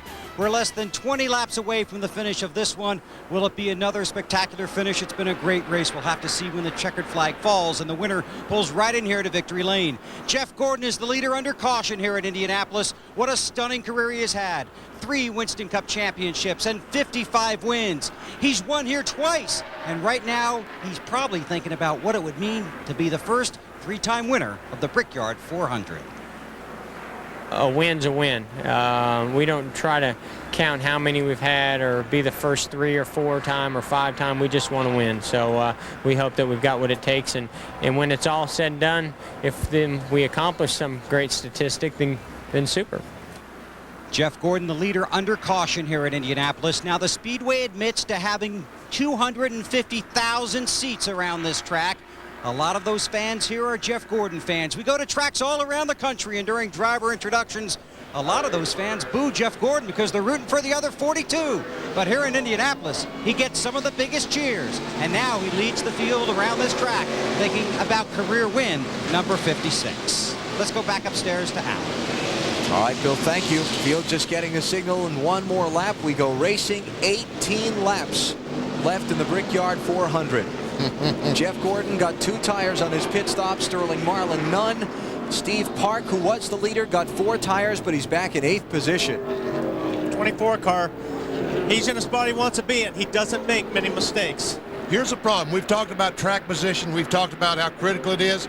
Steve Park is in 8th position, but he's starting 16th. There will be 8 cars lined up to his inside that he has to go by those cars as well as the 7 cars in front of him. If they can line these cars up single file, he might have a better chance. Does Marlin have a shot on the older tires of getting by Jeff Gordon? He was keeping up with Jeff Gordon just a moment ago. I think he's as fast as Jeff, but can he get by him? What will Jeff do on the restart? Will he go straight to the inside and force Marlin to try to pass him on the outside? Let's hear from Jeff Gordon's crew chief with Matt Yoakum. And Jeff Gordon talked about how special it would be to win a third Brickyard 400. And Robbie Loomis, how special would it be for you to win a Brickyard 400? Still a long way off. You know, these guys worked hard all the day just to get us in contention. We're going to see what happens here at the end. On the last restart, the goal was just to get by the 40 and run. What about now? Jeff likes that clean air. We'll see what the thing does out front. Robbie Loomis, you are a terrible actor, buddy. You want this thing as bad as anybody. You know he does. Playing the Iceman part, isn't he? All right, we're set to go. Pace car will turn off onto pit road this time. Todd Bodine in that light blue car, the first one to the inside of the leader, is in 24th position. He's the first one a lap down. He's got to try and get his lap back from Jeff Gordon. If a caution comes out, he could come back around for a good finish in this thing. We'll see what kind of role he plays. We'll see if Sterling Marlin is able to get a good jump as they come down for the green flag. You ready? Ready? Ready? Green flag. Green, green, green, green, green.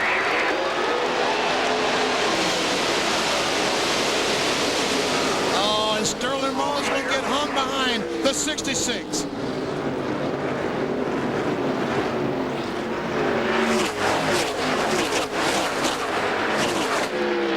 Huge break for Jeff Gordon.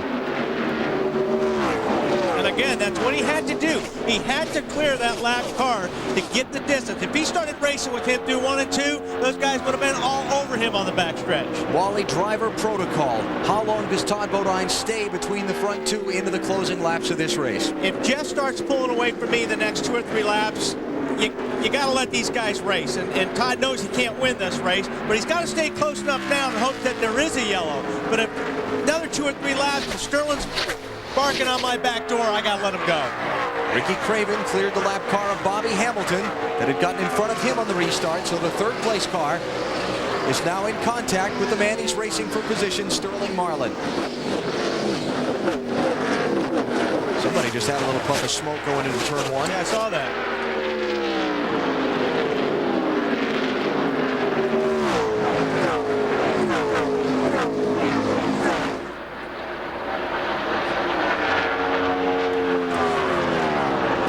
Views at the Brickyard, courtesy of the United States Army, an army of one. There are 212 ways to be a soldier. Find out more at GoArmy.com. Right now, too, you know, Jeff's in clean air, so he's putting his car where he wants. No other cars are affecting the way his car is handling. That's the place you want to be. Sterling, when he gets close to that 66 car, he may be tight, and that's going to hurt him. There's Todd Bodine. And that's the right thing to do, Todd. That was the right thing to do. These guys are racing for the win. Let them go. If Jeff Gordon should go on to win this race, he will have started deeper in the field than anyone has ever done and won at Indianapolis. He started 27th today. The farthest back before was Dale Jarrett in 1996, who started in 24th position. So much for the importance of qualifying. There you go. Best come from behind win.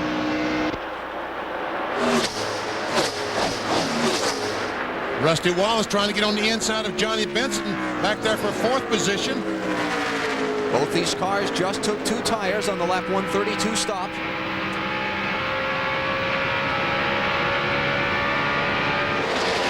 Johnny Benson in his first Brickyard 400 back in 1996 led 70 laps. That was in his rookie season.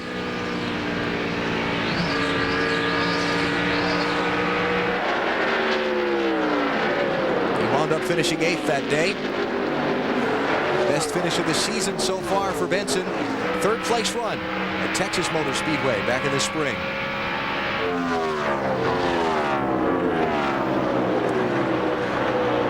See, Ward Burton trying to get on the inside of Steve Park. Looked like he was going to make that. And Ricky Craven, we see, is closed up right on the back bumper. There we see that battle between Dale Jarrett, Ward Burton, Steve Park, and Dale Earnhardt Jr. 7th, 8th, 9th, and 10th.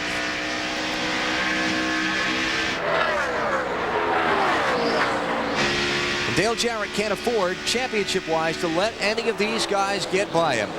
He's already losing positions and points to Jeff Gordon in the wash on the day. If Gordon wins the race, he can't afford to lose any more ground. If he can help it. I mean, there are still a lot of races to go in the season. But it's not going to help his cause to lose any more points today. Looking low. Inside 22. He may lose 2 or 3 here. Yeah, he just might. Because Steve Park's going to follow. And there's not going to be a gap to get in, I don't think.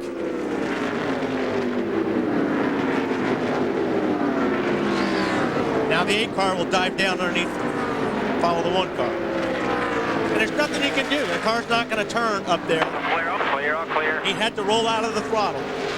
So he lost 3 positions that lap.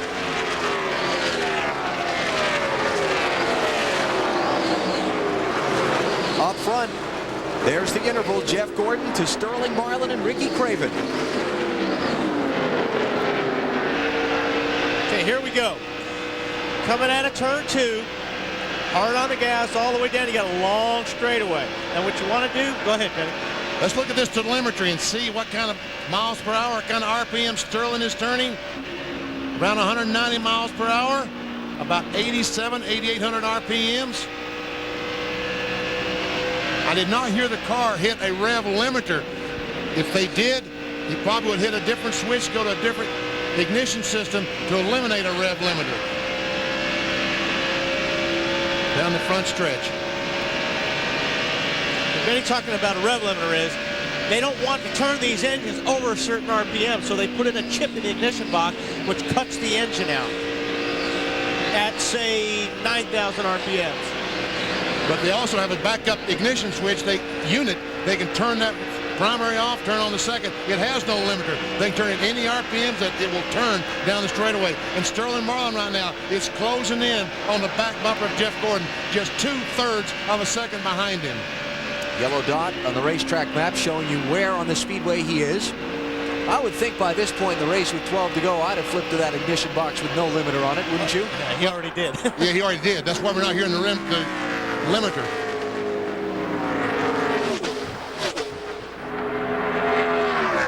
Last time by, Jeff Gordon was 2/3 of a second in front of Sterling Marlin. This time, he's about 4/5 of a second. So Jeff Gordon that lap was faster than Sterling Marlin. There's the real-time interval between the two. Let's see where Sterling Marlin is losing distance. There he lost 2/10. Now he's back to about the same. Well, Sterling really got off turn 2 well that time. Closed in a little bit. And at a place like this, a racetrack with relatively little banking, it's all about gaining ground in increments, in feet. You're not going to get it in big bunches. Yeah, and you can very easily overdrive this racetrack. And when you overdrive, you know, especially when you're following 24 cars, say, you know what, I'm going to go in a little bit deeper. And by going in a little bit deeper, that's going to make the car push. And then you lose 3/10 on them. 10 laps to go. Jeff Gordon seeking a 3rd win in the Brickyard 400. The 22 car, Ward Burton, the fastest car of the top 10 the last time.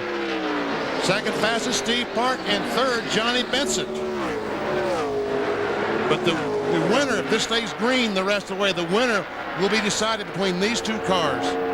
If Sterling doesn't run out of fuel, I don't think he should. Johnny Benson making a move on the inside of Ricky Craven for 3rd.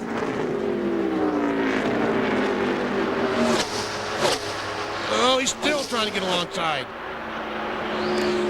And here's what I talked about. You got to take away the 32's racing line. You got to be aggressive right now and take away his racetrack.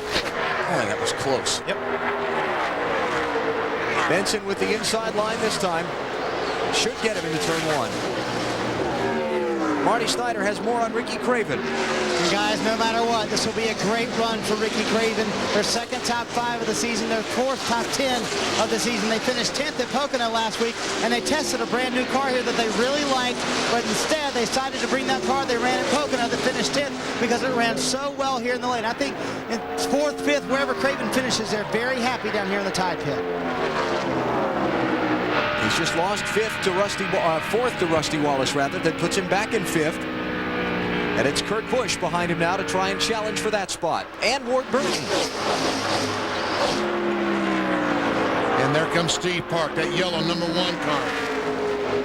Kurt Busch off the corner. He's making a move on Craven. Looks like he's going to get position. They're all lined up.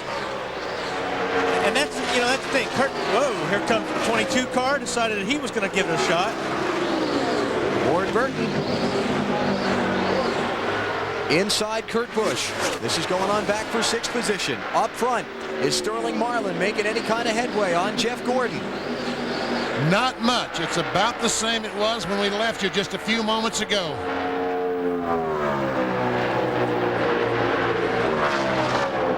And there they are, 3 wide. Kurt Busch alongside the Ricky Craven car, but he's about to lose that spot to 22, and Busch just drove her down in turn 3.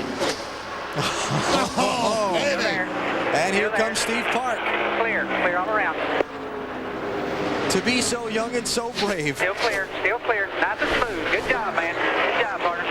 Kurt Busch turned 23 years old yesterday. He's run a good race all day long. He's been smart, he's been clean, he's been patient. He's going to have a good finish out of this car. He started 34th. He's running 5th. Outstanding try in his first Brickyard 400. I've been really impressed with the way has driven that car in on the outside of Ward Burton. No one has been better than Jeff Gordon at the Indianapolis Motor Speedway since the NASCAR Winston Cup Series started running here in 1994. Once again, checking out our interval, and you'll see it hasn't changed that much. He goes back from 7/10, there it is, to 3/4 of a second.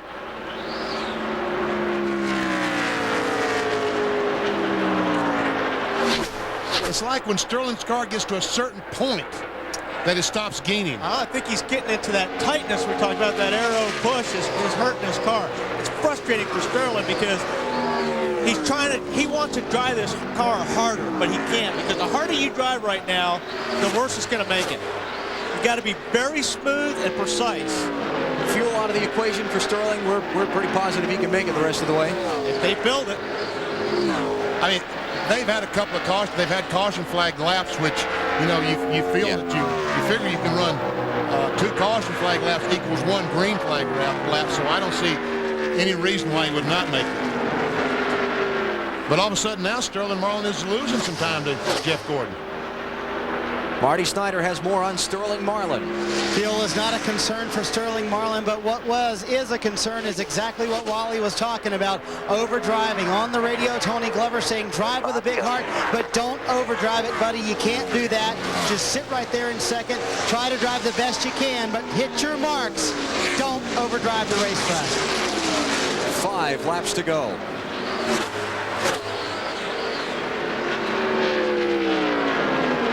Jeff Gordon, the 1994 and 98 winner of this race, grew up in Pittsboro, Indiana, about 20 miles from here as the crow flies. Considers this his home track. Thought his career, which began from go-karts, quarter midgets and the like, into the USAC open wheel circuit, so prevalent in the central part of the country, thought his career would take him to Indy cars in the Indianapolis 500. But a fateful turn of events led him to driving the NASCAR Winston Cup Series.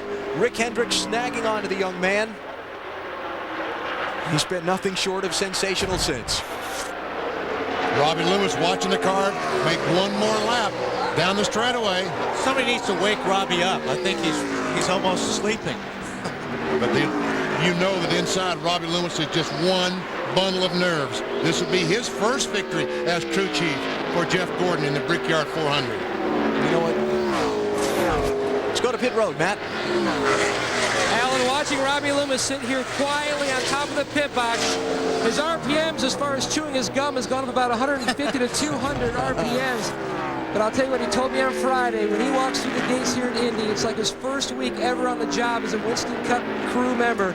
He said he could not imagine what it would be like to win here. It's been his dream. He doesn't have too many more laps to wait to find out if that dream will reach reality. And I'll tell you what, folks, I mean, I'm sorry, but when this race started, 25 laps into the race, I'd have bet the farm that Jeff Gordon was not going to win today because his car looked pathetic. I cannot agree with you on that one, Benny. These guys are the best at getting their car tuned in through the race. Now, I mean, they're better than anybody at it. It shows. They just keep dialing and dialing and dialing. Again, they are very good. I just thought they had too far to go for him to be in victory lane. It looks like with 3 laps to go, he's going to make it. Dave Burns.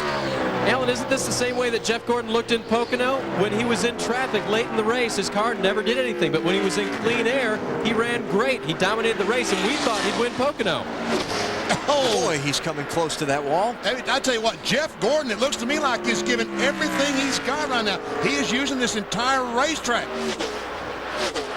To me, that's a signal he's giving 100% to bring this baby home.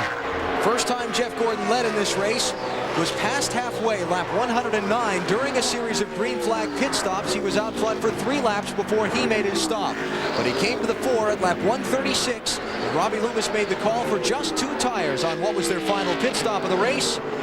Got Gordon out in front in that clean air, and he's never looked back. And look at the fans when he goes by, all these Indiana fans waving him on.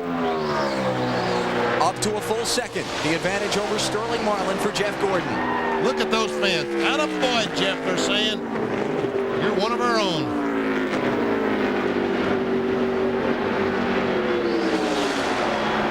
It'll be the white flag as Gordon comes off of turn 4 and down the front straightaway. And once again, going right up against that outside retaining wall. Final lap of the Brickyard 400 is underway. Jeff Gordon out in front of Sterling Marlin by 1 second.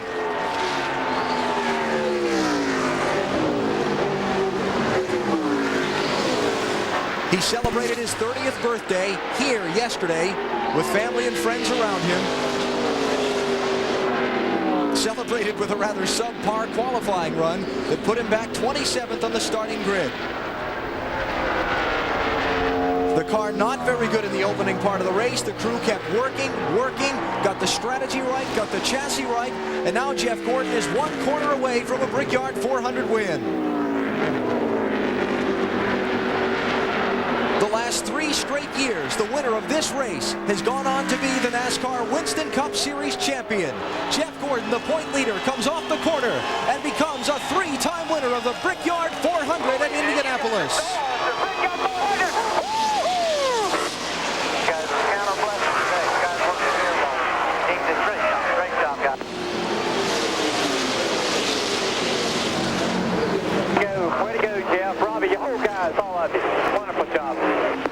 He's done it again. Jeff Gordon has done it again. A race that it looked like he didn't have a chance to win. And he winds up going to the winner's circle to hold the big trophy. I'm amazed. It's Gordon beating Sterling Marlin by 9/10 of a second, with Johnny Benson, Rusty Wallace, and Kurt Busch rounding out the top 5. And let's go here for the winning crew chief. And the celebration begins down here on Pit Road as Robbie Loomis wins the biggest race of your career, Robbie. You told me you dreamed of someday winning here. Does now reality match that dream? Yeah, I tell you, it's really special. You know, we started so bad today, and this pit crew, the guys on this team, they just work, they work, they work. You know, we had a great engine today. Rick Hendrick supplies us with great stuff to work with. Put Jeff Gordon on top of it, let him fight all day long. You get a result like this. I mean, you get in a situation, you start a race as bad as we did today. You guys saw it, and, you know, it's really great to be sitting here. We got to count our blessings. I'd like to thank the good Lord because I was praying a lot there at the end, and really worked out well. You told me your most special memory from here was when the King came out of retirement to take a few laps. Now that you've won here, can you describe what this win means to you? You know, it's funny there. You know, I was trying to think of different things to keep my mind off it at the end. 93, Richard came up here the first time, ran those laps around here. That was really special. I think they got the car in the museum, and Petty family's been great to me. Just very fortunate to be with this team. This team's the greatest race team, and that driver's unbelievable. A special and emotional win for Robbie Loomis and the 24 team. Loomis prepared the car that Rick Hendrick won his 100th career win as a car owner at Michigan. This same car wins at Indy. Alan? Thumbs up from Jeff Gordon on his 56th career NASCAR Winston Cup Series victory. Here are the top 10 finishers. In the 8th running of the Brickyard 400, we'll hear from the winner and the other top finishers when we come back on NBC.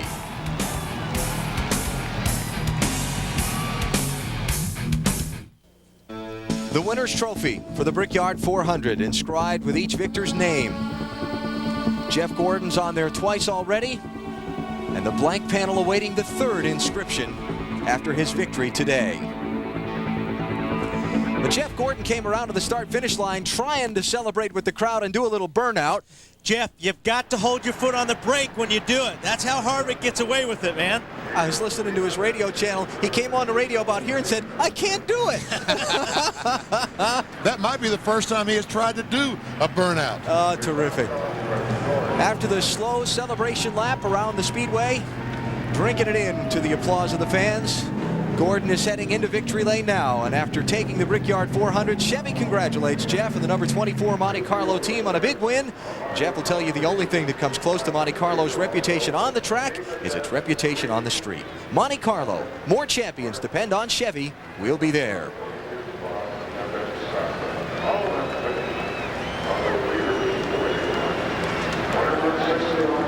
Let's go to Bill Weber. Well, you know, Alan, I was just thinking, you mentioned how Jeff Gordon dreamed about winning here. I imagine he always dreamed about winning on a Sunday here as well, because that's when the Indianapolis 500 is usually scheduled. Well, now his first Sunday win, his third win in the Brickyard 400, and this, his 56th career victory. Very sweet win for the three-time Winston Cup champion. A great lap here, a wave to the fans. Now he will climb out and celebrate as the winner of the Brickyard 400 in 2001.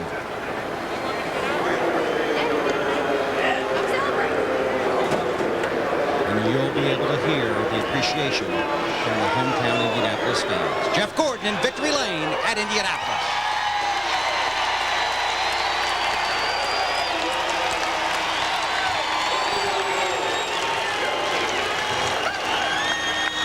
His wife, Brooke, car owner Rick Hendrick.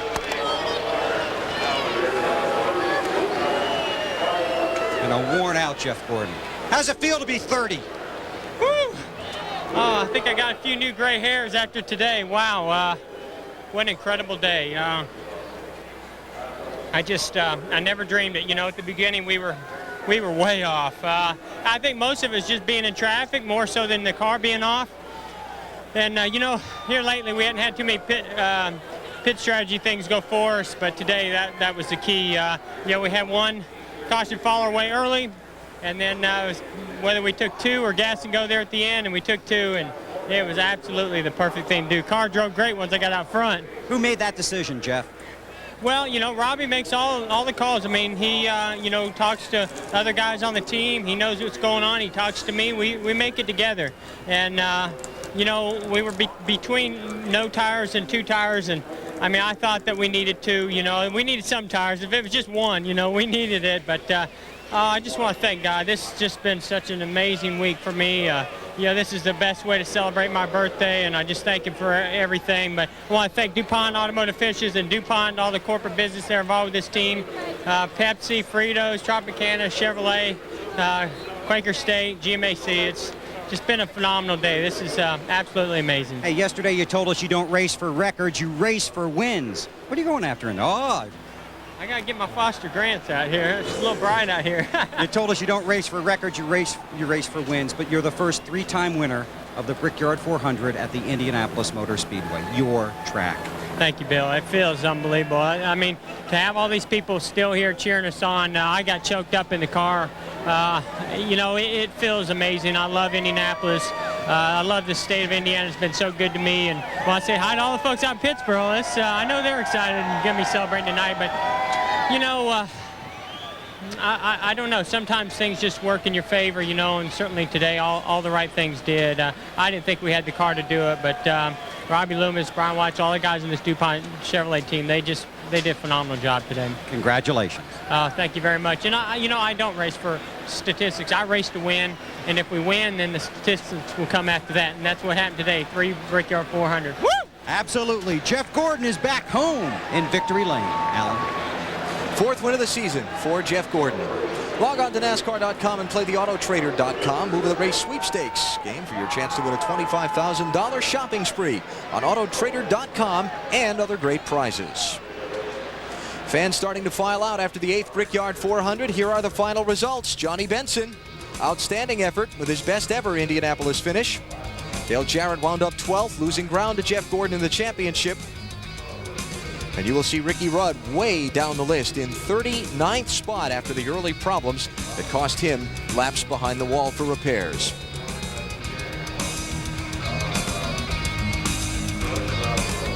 Let's hear from more of the top finishers in today's race with Marty Snyder. Well, Alan, Sterling Marlin taking a rest on the wall, and this morning you told me you would be happy with a top 5, but somehow this second place finish seems like a disappointment. Yeah, it does. I'd just like to thank everybody on the Coors Light Dodge team, all the guys at the shop, and we couldn't get skunked on his restarts, and I don't know why it won't go, but Jeff got by and was pretty equal. I think I was maybe a tick better lap, maybe a tick next lap, but like I said, hats off to all the guys. Thanks, Chip and Felix, let me drive his car, and we're going to keep working hard. We're going to get us one. What was the deal with the restarts? Because Jeff got by you on the restart, and then also Todd Bodine, the lap car, got between you guys on the next restart. I don't know. The last restart I missed a gear because I was determined to try to beat 66 in the one. But the one before that, Jeff rode up and hit me in the back end, and usually when you do that, you can take off and go, and he just took off. Our cars had trouble loading up on restarts and fuel pump or something, but Tony and all the guys are working hard, and we'll just have to work a little harder and get it fixed. Sterling Marlin finishes second. Let's go hear from Matt Yoakum.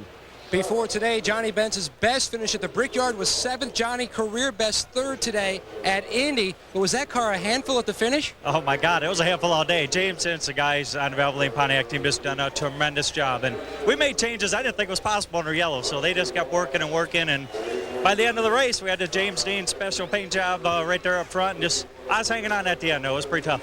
A 5th last week at Pocono, a 3rd today for Johnny Benson. Kurt Busch has had 2 other top 5s this year, but this one happened at Indianapolis. Kurt, how good is that? It's a wonderful treat just to have the whole day go well. The team did an awesome job on the stuff. Sharpie Rubbermaid car, the team, Jack Roush, the engine program, the chassis program. It was a treat to drive here at Indy. This is wonderful. And, guys, he had a birthday yesterday and celebrated right here in town. So this is a good birthday present for Kurt Busch. Championship standings after the Brickyard 400. Jeff Gordon led Ricky Rudd by 45 and Dale Jarrett by 107 coming in. The gap grows larger as we head to Watkins Glen next weekend. NASCAR and NBC travel to upstate New York next weekend. Coverage from the Glen beginning Saturday at 2 Eastern Time. Eastern Time. Subway presents Winston Cup Racing from Watkins Glen. Coming up tonight at 7, 6 Central on NBC, it's all your favorite reality shows back to back to back. Starting at 7, 6 Central with Spy TV, followed by Fear Factor and Weakest Link. What a day, what a race. 12 leaders, 18 lead changes, and in the end, Jeff Gordon uses pit strategy to get to the front, holding off Sterling Marlin over the final miles to become the first 3-time winner of the Brickyard 400. What a day.